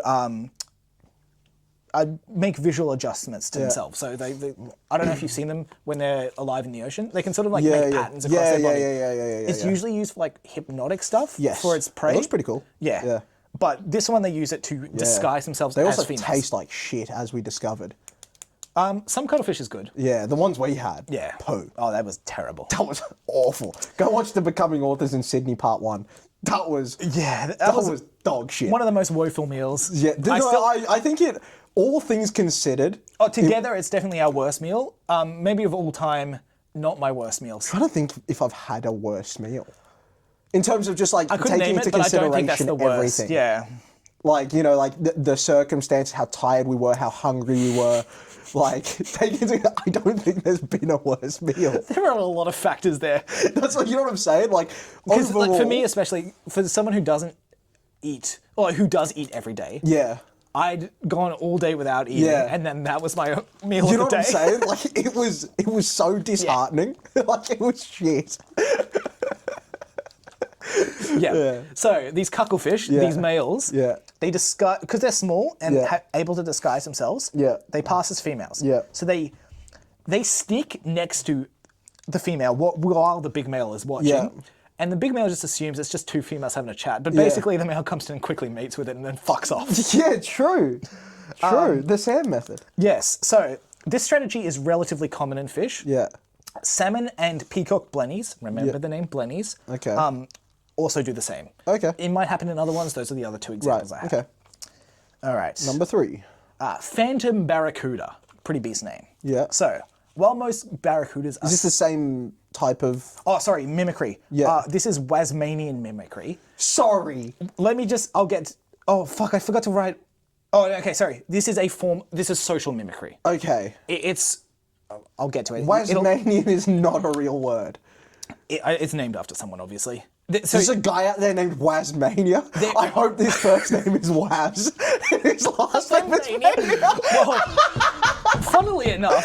Because that would mean Was is usually a shortening of Wayne, so his name is Wayne Mania.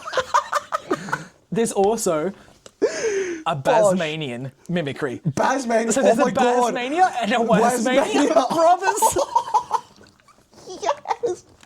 Baz and Wasmania. Yeah. They are definitely two fellas that enjoy a pint of Stella out by the pub and go bosh. I can't remember what Basmania is because there were about like 30 different types of mimicry. So Right, you're lucky okay. I narrowed it down to Thank fuck. 5. Yeah. Oh, so just to be clear, all these mimicries are real ones. Yeah, okay. So even if the name sounds bullshit like this one, Sorry, I thought you were giving me a fake one. a fake version of that mimicry. So I'm going to have to go to all of these examples and figure out which one was... The example is the fake. Oh, fuck. Okay, yeah. Okay, so phantom barracudas. So while... Beast name. Yeah. While pretty most beast. barracudas are solitary hunters, ambushing prey... It's a badass name, but it just kind of looks like another fish, doesn't it? Like, it's a little scarier, but it's not like shark They scary. look pretty cool. Like, they're pretty... Because I was they're always like the underwhelmed. arrows. I was always underwhelmed by them because the name sounds so scary. The name is really cool, just barracuda itself. Yeah, it sounds so scary. Then I saw one, I'm like... They've kind of got like a fair amount of teeth. Like, they've got I feel like big chompers. like a moray eel should be called a barracuda. You know what I'm saying? Like, that thing looks freaky. Well, okay, fair enough. Yeah. I'm not going to agree, Okay. but I can understand where you're coming Yeah. from. Okay, so while they're mostly solitary hunters, ambushing prey by blending into the environment before attacking incredibly fast, Yeah. thin arrows, Yeah. the phantom barracuda infiltrates other groups of predators, sharks and dolphins, Yeah. by mimicking body structure, or body posture, and Yeah. speed, as well as emitting subtle sonic vibrations from modified swim bladders, Yeah. which replicate communication hums Okay, or yeah. like the Right. low frequency signals. Yeah. So this allowed the barracuda to hunt with these larger packs, Yeah. which I mean is larger packs tend to be better hunting. Yeah. Solitary hunters have it much worse. Yeah. So, got a little extra stat with this one. Mm-hmm. The longest recorded time the phantom barracuda was tolerated by a group of dolphins recorded was 2 years. Whoa. So it was with it for a bloody long time. Yeah, wow, okay. Just made new And- mates. It was something like they thought it was young for ages, like it was a young dolphin. Can we introduce ourselves in the next podcast as Baz and Wasmania? This is Tasmania and this is Sasmania. No, Baz and Waz. Oh, okay. Yeah. Who's Baz, who's Waz? I want to be Waz because Wayne Rooney was one of my favourite football players growing up. And That's fair. My his nickname grandfather's is named Waz. Wayne. I don't think I can be Wayne. Yeah, so you're Bazmania, I'm Wasmania. Good. Short for Barry and Wayne. Barry. Yeah. Of course it's Yeah, Barry. yeah, I yeah. was trying to think of a better name. No, Barry and Wayne. Belvin. Yeah. No, Barry. Barry's Baz. Yeah. All right. Number 4. You know, we used to have a teacher at school that we called Baz.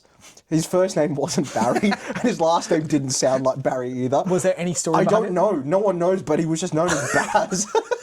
Was it like just a pass down from I previous? don't know. They were just like, that's Baz. It might have even started with our grade. I don't know. But that was Baz. This isn't a teacher name, Yeah. but we had a teacher Yeah. who referred to a group of me, Zorro, and 2 other people you don't know. Yeah. Zorro from our Yeah, futsal. yeah. Check back for the sports Yeah. later. He called us camp maturity. Yeah. Because we'd fuck around in class and we were acting Yeah. on the mentality you would have at a school camp. Yeah. We still have a framed photo in that class that says Yeah, camp maturity on the back, true. spelt wrong because he was an English teacher. Yeah, nice. We had a maths C teacher that used to call the 3 Asian exchange students at the back of the school the Asian train. Fucking hell. Yeah, shout out Mr. Blood. Also a beast name. Yeah, I know. He was always used to mess with the projector of with the universal remote. Asian train. There was a fella, he was one of them where he was the one that I told you about where he moved over from China to Australia and obviously they pick a Western name to fit in more and he chose Fernando. He was that fella, he was part of the Asian trade. And then that one was Eric Chen. I'm not even kidding. Fucking hell. Yeah, what a school. All right, number 4. Yeah. Wicarian mimicry. So this is pretending to be harmless Yeah. to approach targets without raising suspicion. Yeah. It's also another form of aggressive mimicry. Yeah, okay. So, are you familiar with the blue streak wrasse?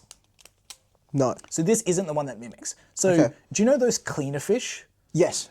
Blue streak wrasse is like, I think, the most common one. Okay. So it goes in, it eats parasites dead skin Yeah. off the larger fish. Yeah. Which is a mutualistic relationship Yeah, because yeah, yeah. it gets its food and the other fish gets Yeah. clean. Symbiotic. That is true. Yeah. So this trade is so common in the ocean that there's sort of like rest stations, basically, Yeah. where these fish congregate. Yeah. Like in Shark Tale, Did they have that? the whale wash. I'll believe it. You haven't seen Shark Tale? I've seen it, but it's been fucking ages. That movie's old as shit. Yeah, I remember all the movies I watched as a kid. I remember a sexy fish. Everyone remembers the sexy fish. Come on. Thank you. I know you're talking about Will Smith as well. How the fuck did you know? He's like, no, you Sexy said. blue boy. Oh, see, that did it. Genie was pretty good too, but it wasn't quite the Good same. Lord. Okay, Yeah. so in comes our antagonist, Yeah. Well, I'll be the judge of that. the saber-toothed Blenny. Blenny is back. Sabretooth's tough. Yeah. So these That's got to be the biggest contrast of cool name, dork name. saber-toothed Blenny. Can you imagine your name? Come here, Blenny. Can you imagine your name's Blenny? Like, can you imagine Hey, you met a Blenny, dude eat named- my shorts. Can you imagine there's a dude It's- out there yeah. called Blenny? God, Benjamin. Yeah. Wayne short for, Wes short for Wayne, Baz short for Blenny. Yeah. It's either Benjamin or Blended. Blenavia. So yeah. Okay. Blending up children. Sorry.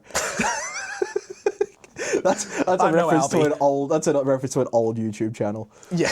Okay. Yeah. Not one I get. No. Okay. So these saber-toothed Blenny look quite similar to these blue streak wrasse, with a Yeah. slight difference of like a white spot, Yeah. like streak on the back. So they hang out in these car washes. Yeah. And so, the wrasse perform a little dance up and down to indicate that they're ready to clean Yeah, stuff. yeah. They do the same dance. When the larger fish let them approach, Yeah. the Blenny then secretly tears off scales, bits of fin, and injects them with opium so that they don't feel the pain. Opium. That's Or crazy. some form Yeah, of that's it, yeah. crazy. So yeah, it does the pain that they are causing, and Yeah. then gives the Blenny time to escape. So they So just why bla- does it do this? So because Just it's vibes? easy pickings. Oh, because it right, goes right, in, right. it eats the shit, and then it fucks off. Oh, I get you. 'Cause I it's get you. Yeah. eating yeah. parts of its body. Yeah. Yeah. Yeah. Yeah. True. True. True. Okay, this little fucker just comes in, Yeah. fucks off. Crazy. Jab. Crazy. Yeah. Yeah. I'll start doing that. Beating the shit out of them, then inject them with morphine before I leave. All right. I said sorry. I'm just this other guy who's cleaning you. Just give them a crippling morphine addiction. Just doing it like 5 times. Come back for more next week. Just beat the shit out of them and give them a crippling morphine addiction as you leave. That's an alpha move. Eating a finger and then giving them an injection. Nice. All right. This will lead to the final one, Yeah. my favorite one. Yeah. So this, I wrote it at the end because that was very clever. This is Wallachian mimicry. Yeah. Which is, oh no, wrong one, sorry. This is dynamic mimicry. Yep. Which is able to mimic on the fly, basically. Mm-hmm. So, this is the only animal that does dynamic mimicry. Yep. This is the mimic octopus. Okay. Octopus kind of checks out. I figured it Yeah. was going to be an octopus or something. So, this octopus has the ability to change its shape and color to yeah. imitate 18 different marine species. Yeah, I'd say that's pretty cool. So that is known, I should Yeah, say. yeah. So some of the things it imitates includes anemone, jellyfish, yeah. mantis shrimp, starfish, Mantis shrimp. Yep. That's crazy. starfish, seahorse, eel, flatfish, Wow. sea snail, sea Must be a snakes. tiny little octopus. It's decent size. How does it imitate a seahorse like this big? I'll get to it. a Yeah. bit. So sea snail, sea snake, Yeah. ironfish. Oh, sorry, lionfish. Yeah. Seagrass and sponges, to name a few. Okay, yeah. So I'll give you a couple examples of how this. So to mimic a lionfish, Yeah. you're familiar? I know It's what a got like lionfish the looks like. Yeah, red and white splashes with big spines yes, out everywhere. So the octopus holds all its arms out radially Yeah. to mimic its big spines with its Yes. arms, and Yeah. it changes to the same sort of color. Yeah. So it doesn't quite look like it, but Yeah. all of Yeah, the spines are the same color. yeah, It's yeah, like a fuck yeah. off. So sea snake. This is one I saw a video of, and it looks bloody cool. So it hides all like 6 of its arms except for 2. Yeah. Gets in real close and it lies on like the seafloor. Yeah. And then it's got the other 2 two at the edge. Yeah. and it mimics the black and white pattern of the very venomous sea snake. Yeah, wow. So another thing to fuck off. So there's a cool story with this one. Okay. Actually, I'll do the next one, sorry. Flatfish. Yeah. It tucks all 8 arms behind itself. Yeah. And flattens its body. Yeah. And then swims like with all of it trailing behind it, like along the seafloor, sort of like a flatfish would. Yeah, okay. So with the snake one, a researcher reported seeing the octopus being harassed by a damselfish. Yeah. Which I don't know what the fuck that is, to be honest. But the octopus very quickly changed into a banded sea snake. Yeah. Which is a known predator of the damselfish. Yeah. So it's able to distinguish which fish is coming after it. Yeah. And they are morph accordingly. Remarkable creatures, octopus. Incredible. Like, I know people talk about maybe they're aliens or whatever, and it's like... Really? Is that a theory? Well, because they're just so strange and unique and intelligent and whatever. People do, like... I don't think it's like a particularly founded thing. I mean, it's whether you believe in aliens or not, and then you think they're... But, I feel like you there's enough stuff close to them, though. No, but I feel like if you were to pick an animal in the world and be like, that's an alien, I feel like it's an octopus.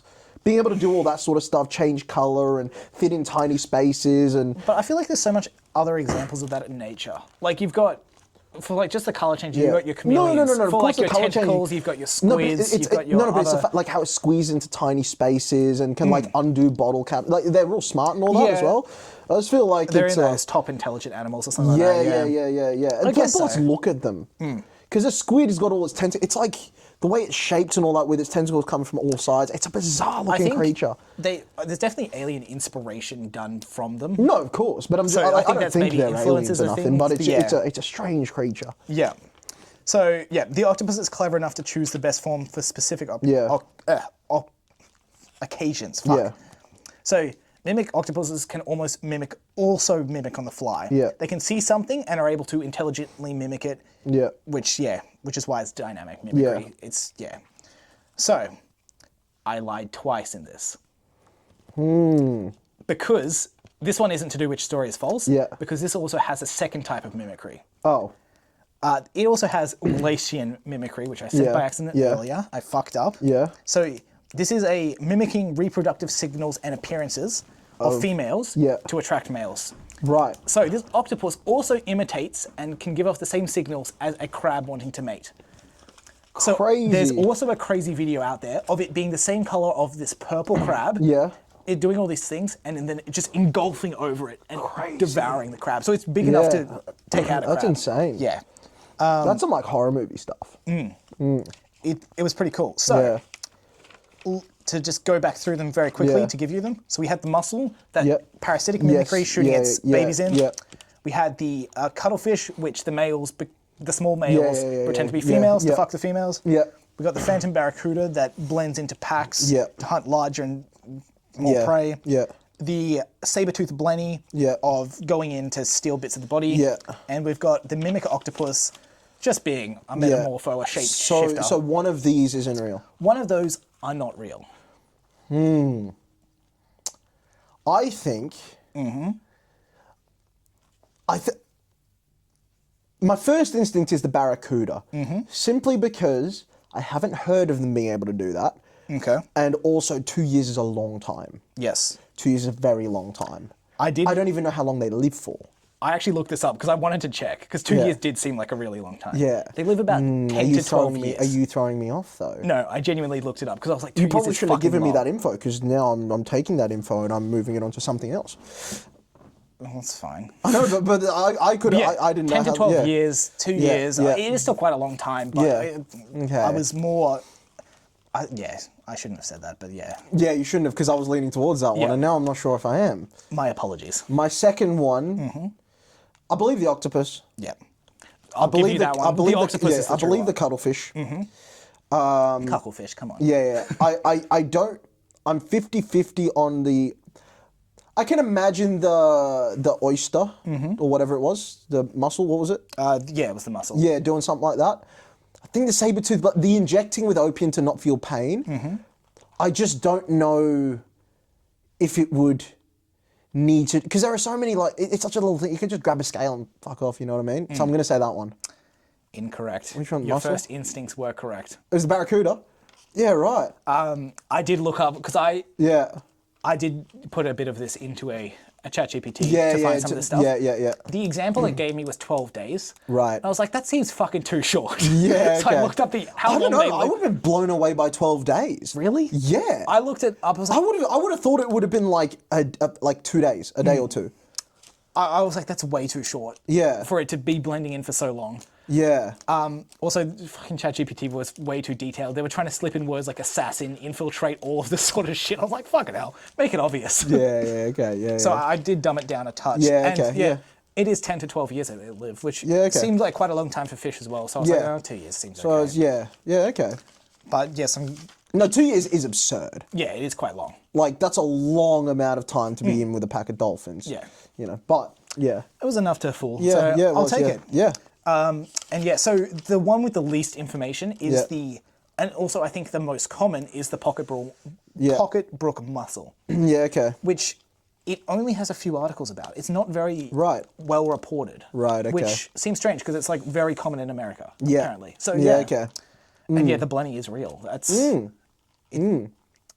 some interesting videos of it. Yeah. Wow. Okay. So yeah, let me... Yep.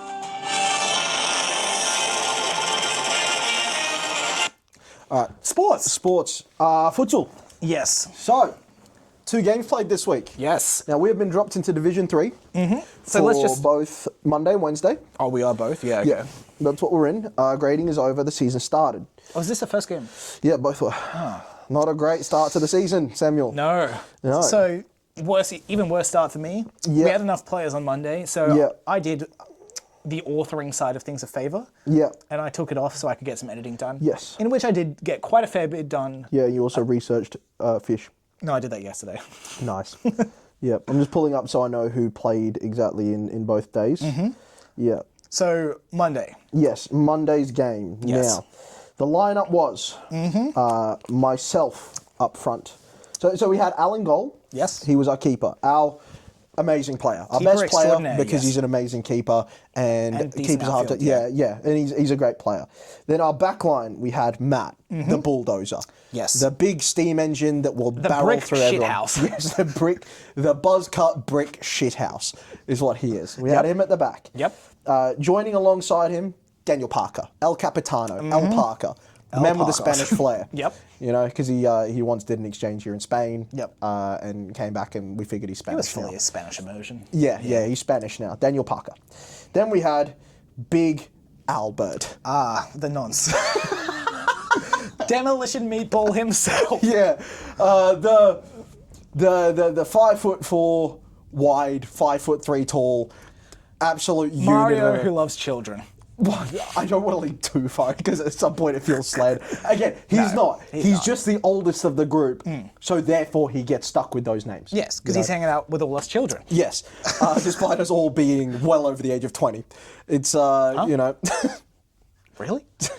So, yeah. Albie played, and I got some stories about Albie. Yes, we'll get back to that. That was our back line, more or less. Then we had the middle of the park, where we had Will. Just Will. Will, great player. Best technical Will he player. get the job done? Fuck yeah, he Yeah, he will. Great on the ball, tall, quick. Yep. Our best link-up player, great Yes. player. Then we had Long, much shorter, probably the best in terms of dribbling and just like general skill on the ball. I'm going to call him the Vietnamese nightmare, so we have a name for him. Yeah, the tunnel boy. No, it's Fuck, could get bad with it, just going like the Red Menace like they did in the war. yeah. Or we could just get the complete wrong country and call him the Yellow Peril. Yes. No, Vietnamese Lionel Messi. He is, best on the ball. Sometimes get a bit selfish. Yeah. Doesn't always see the right option. Will sometimes over gets dribble too a little distracted bit. with the skills and Yes. can't look up to find a pass. Exactly. Yeah. And then myself up top. Yep. The toe punt king. Now, Lightning doesn't strike twice. we played a team. Was that right? everyone? Or was it... Yeah, that was everyone. Okay, 7 okay. of us. Yeah. We played a team, right? Was it 7? I thought Yeah, it was that was 8. 7. No, 7. I thought that I saw 8 thumbs, which is why I didn't do it. No, yeah, no, okay, no, that's fine. Yeah, 7. Well, we don't want more than 7 anyway. Yeah.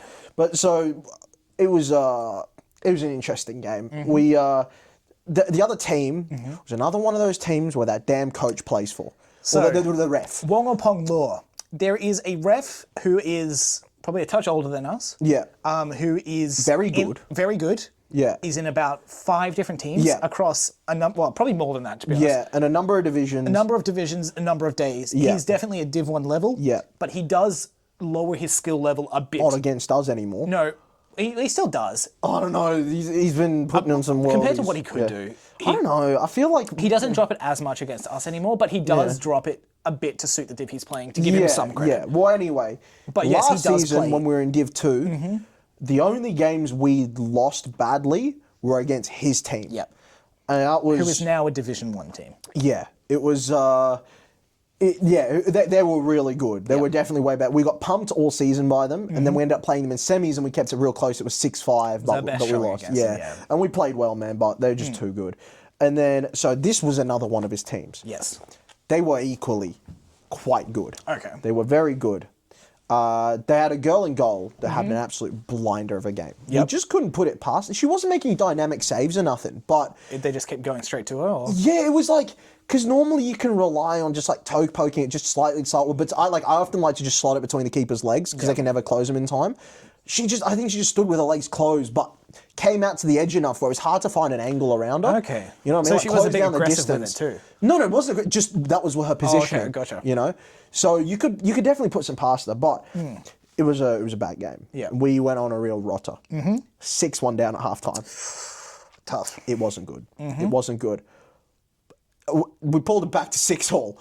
I scored 4 myself. Nice. I don't remember who else scored, but it was now in the first half. Okay. We know Wait, we have a. What did we end at? Do we want to do We that? lost 7-6. Okay. We lost 7-6 in the end. It was a tough one. Yeah. It was. We could have won the game. Again, we had a number of shots on target. We could have scored 10-15. Keeper had a blind. I hit the post 4 times in the second half. Yeah, rough. It was unfortunate. So that one today, I hit the it came off both posts. Oh, that was so weird. Dude, that volley, I hit it so well. To be fair, we had one pretty similar from them that the kick. Yeah, the guy no, didn't we did. allow. Yeah, So, yeah. But it's not still, too bad, but it was yeah. such a sweet volley, and it came off both posts. But yeah, We'll get to today's game later. Yeah. So it was. We lost 7-6 over. Now, Albert Offer. I have 2 issues with him. He always uses the outside of his foot to kick a ball, despite 95% of the time it not working, it going too soft or not where he intended it to go. One of his many nicknames, the Travella King. Yeah. The other issue I have with him is instead of just putting his foot through the ball, he takes a mini run back and then runs up to kick it. Okay. I don't know why. He knows how to kick a football. I haven't actually noticed him doing that. Does he do it always?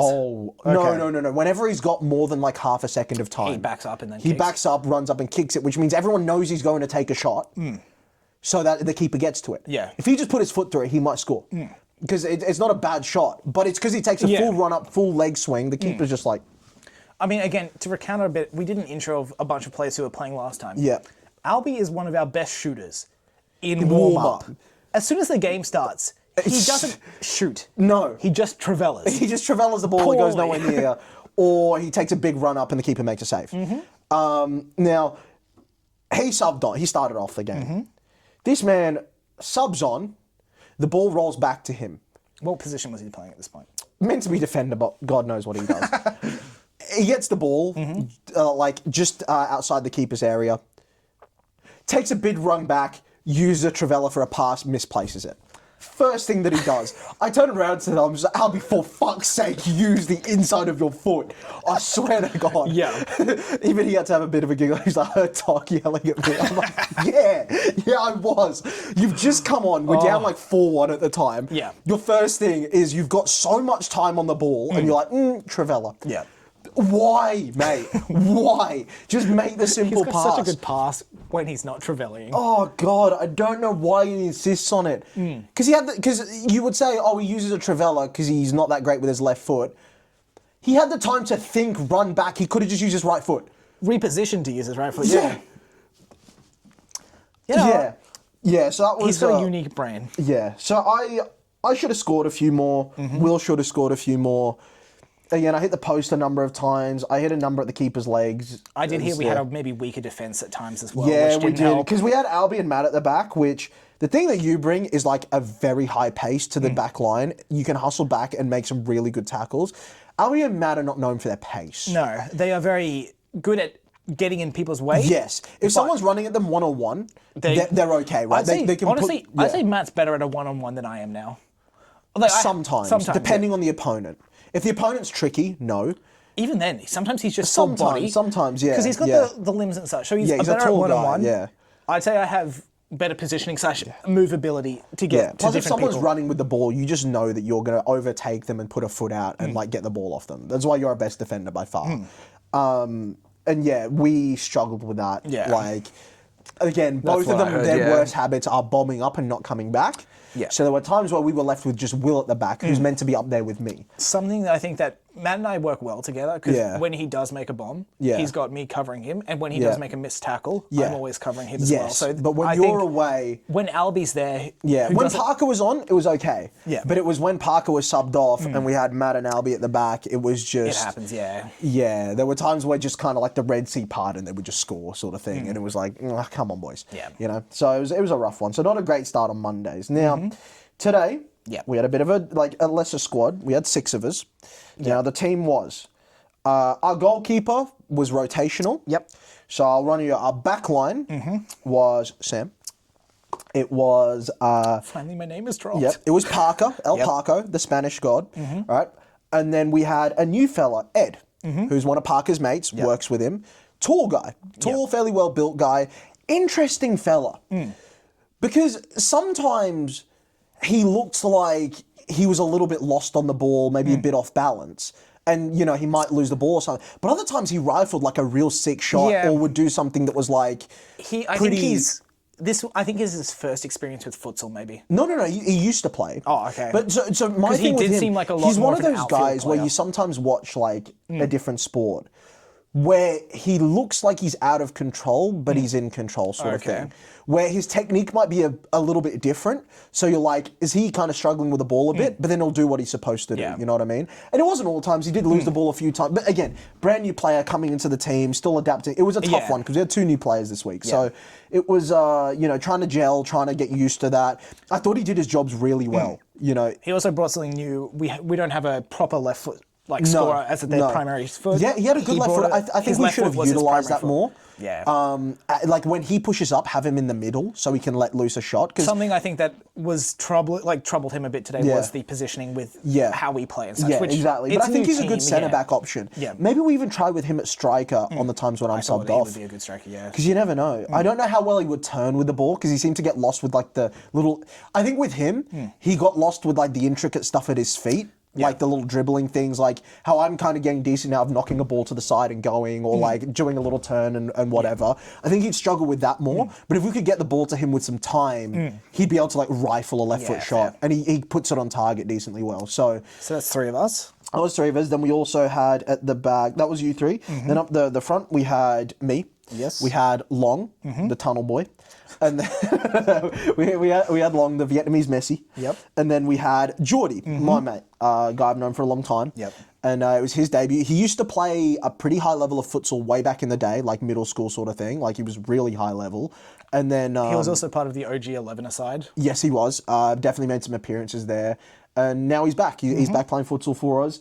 And I thought he did a decent job as well. He was he scored one. He scored the opening goal for us. Oh, yeah, no, that's right. I remember. Yeah. Because the keeper got a hand to it, but palmed it into his own net. Yeah. Because that was the keeper did a terrible pass out of back. Yeah. Which was so readable. And I Yeah. just got in, pass it to you, you pass it to Geordie. He fucking cracked it in. Yeah, exactly. Yeah. So Geordie, and I thought he was comfortable at back defending. I thought he was actually really good defending. Yeah. Linked up play decently well. He can kind of play anywhere, I feel like. He was very like he's not as good all-terrain. he's not as good at defending as you.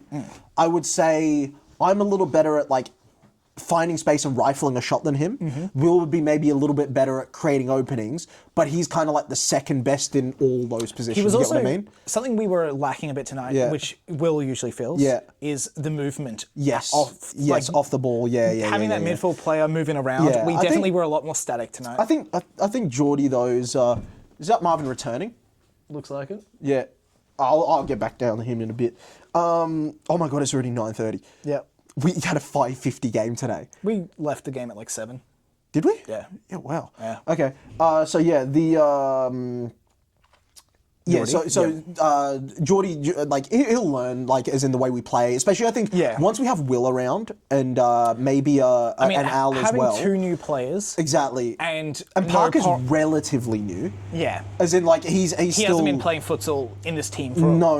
It's like me and you were the most experienced there. Yeah. But we're not the best like captain sort of. I can kind of move people around a little bit. Will's a lot better at it. So like I was having to step up and tell people where to go in the back line. Exactly.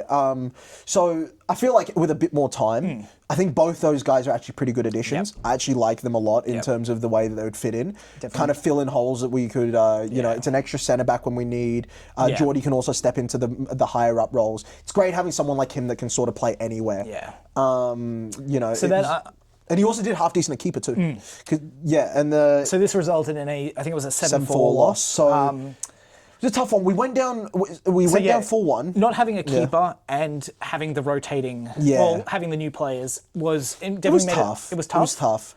It was a game we could have won, definitely with a stronger team. Yeah, so it started off, they went 1-0 up, I believe. I think we went 1-0 up. Oh no, we went 1-0 up. Geordie put one away, that put us 1-0 up. Then they scored a couple. They went 1-1, 2-1, 3-1, 4-1. Some very unlucky. We had an unlucky play out of back, and we also which got scored because at the time Ed was keeping, and he wasn't super familiar with how all the rules work. So no, exactly. He didn't. It did something that a more experienced keeper or a more experienced player wouldn't have done. So we lost a goal that way, and then we got another unlucky one slotted in from a rebound. It was rough. We went down 4-1. Yeah. Going into half time. Yeah. Then we came back, and then I scored 2. And then after that, you had some crackers today. I scored some decent goals. Yeah. Because I know there was one where I shot. Yeah. And either keeper rebounded it or it went off the wall. Yeah. And you just midair, it was decently high up, hooked it down into the goal. Oh yeah, that was the last one I scored. I think. Yeah. It was just a high volley. Didn't kick it particularly hard, but I don't think they were expecting me to just take the a shot positioning off was it. Perfect, yeah. I did a few where I turned some people and that sort of thing that went pretty well. To jump back into the first actually, half. the first one, I it was a nice one because I spun and kicked it. And it was a pretty nice one. Yeah. To toot my own horn a tiny bit, in the first half, we could have been down a lot more. Yeah, no, definitely, yeah. But the first about 5 minutes, I think I got in the way of a strong shot on goal, fully blocked it about 4 times or 5 times. In some of those in positions honestly, I should not have got to. I thought you had a really good game today. I thought you actually played really well. I definitely had some weak moments because, I mean, we in the warm-up, Tok and I had an aggressive conflict, as in we both went for a ball and managed to cork each other. I think that's what's done my ankle, I'm not going to lie. I have a slightly banged up shin and a corked Well, thigh. check out this one. YouTube will not like that. That's fine. Yeah, no one sees this anyway. No. Yeah, that's a lovely one. I got that one today. And also... So a little bit on the elbow too, which is lovely. A bit of that I think slowed me a touch today, but by the end of the game I think I blocked about 10 shots. Mate, I actually thought you had a really good game today. I think Long had a weaker game today. Yes. He was head down. I think his sweeper keepering did not work against these guys. So Long subbed into keeper. Yeah, he's someone against weaker teams or whatever. So he comes out and basically, when we have the ball, he comes out and plays as a 5th man and creates some good opportunities for us. And I tell him, wait till we're fucking up to do this. I told him this before the game. Yeah. We were down. Yeah. And he is running way too far out. Yeah. And actually, we'll get there. We'll get there. So it was 4-3.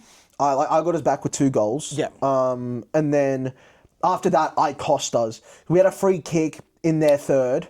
Yeah, okay. You didn't cost that. I'm gonna make the claim you didn't cost it. I should have talked. Basically, I took the free kick and it was indirect, so I had to pass it off to someone. Ed was kind of like to the side of me, sort of in open space. So I rolled it back to him, thinking he was in open space, he was just going to run onto it and crack it. Yeah. But he didn't think the ball was coming to him, because I should have told him, I should have given a little signal, like, I'm going to knock the ball to you, take a crack. Yeah. But basically, Again, I just a didn't lack put of enough. experience I didn't and put enough chemistry. on it. Yeah. He didn't run up to it the way I thought he would, so they stole the ball and scored. Which, you know, I should have. It was just a bit. And that was a momentum, because we nicked 2 back, Yeah. right? So, and in quick succession, brought it back to 4-3, Yeah. even game, but then it went to 5-3, and then it went 6-3, 7-3. So we got another off. penalty, a free kick close to the goal. Yeah. And this is one you took. Yeah. And to me. Yeah. I was off to the side and I was just going to try and crack it Yeah. in or look for another pass. Yeah.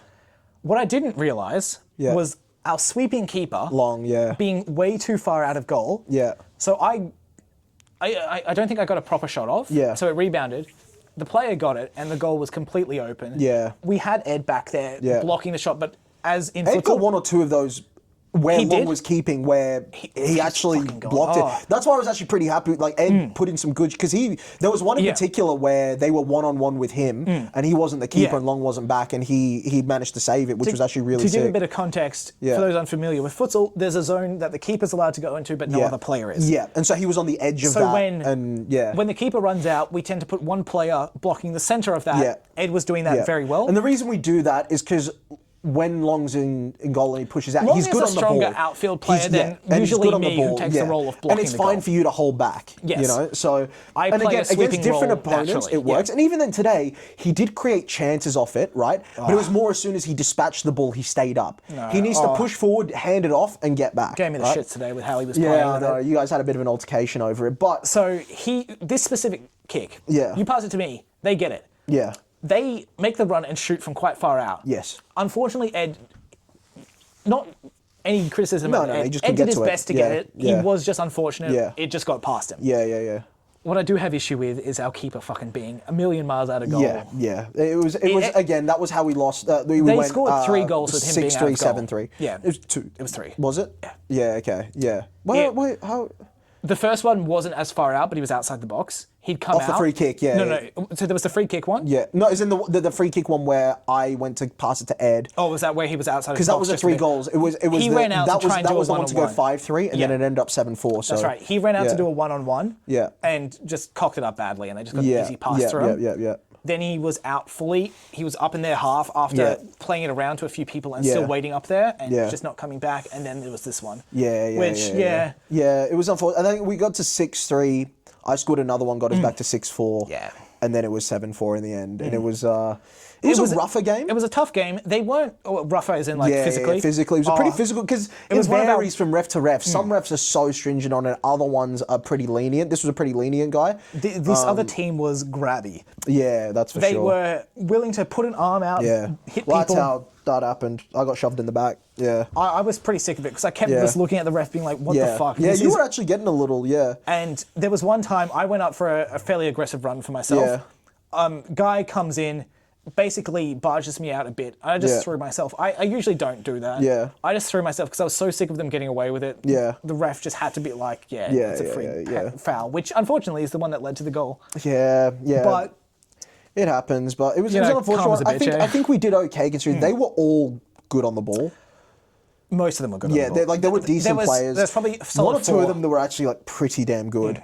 I ended up It's just the- man marking that Yeah, one. it's the usual case where all of them were probably better footballers than all of us, but we just played our roles well, which kept a lot of it competitive. That's how we play. Yeah. We're not all amazing footballers, but we all know our roles well. They could kind of all do everything, sort of thing, which is a lot Again, of the good teams. I did have a pretty good game. Yeah, if you're I watching from the hadn't blocked- outside, yeah. if you're watching a lot of these teams, you would think would beat us. Just because, but we just play our roles really well, and that's usually what keeps things competitive. But And yeah, part of the reason I had that Yeah. good game is they were probably a traditionally good Yes, player. yeah, I'm yeah. much better at reading a traditionally good Yeah, player, yeah. which is why I was able to block so many shots. I will say, that second half, even after it went 7-4, I should have scored another 3 there.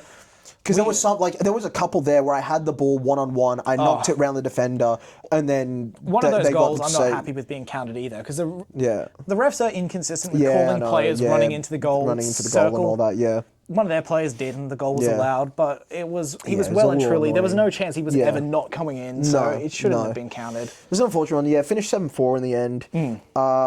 again, I was happy with Geordie and Ed. They were really good additions. Considering the disadvantage we had going to the game, Yes. no keeper, 2 new players, only 6 as well. Missing like a Will or a Stimp, kind of The link-up player. Yeah, well, it's more like the sort of like the ace up the sleeve, like the ones that can create a little bit of magic that can turn it around the game. Yeah. Like I can score as a few goals, but I'm also I need someone that's also going to do that with me because You need usually, a partner there with you. Say if it's just something like I can score 4, but I know Will's also going to bag 2 or 3, right? Like I know that someone else is going to sneak a few, right? Yeah. And I should even though you score sometimes and whatever, I don't want to be relying on you to provide all the other goals. Whereas like these I was past pretty 2 games, like unlucky not to get one Monday and today today, as well. I think out of the we've scored 10 goals this week, I've scored 8 of them. Yeah. Right? Which is like fine. It's what I'm supposed to do. I'm striker. your job, yeah. But it'd be like it's always better when I know that I can rely on someone else to score like another 3 or 4 across those games. You know. Yeah.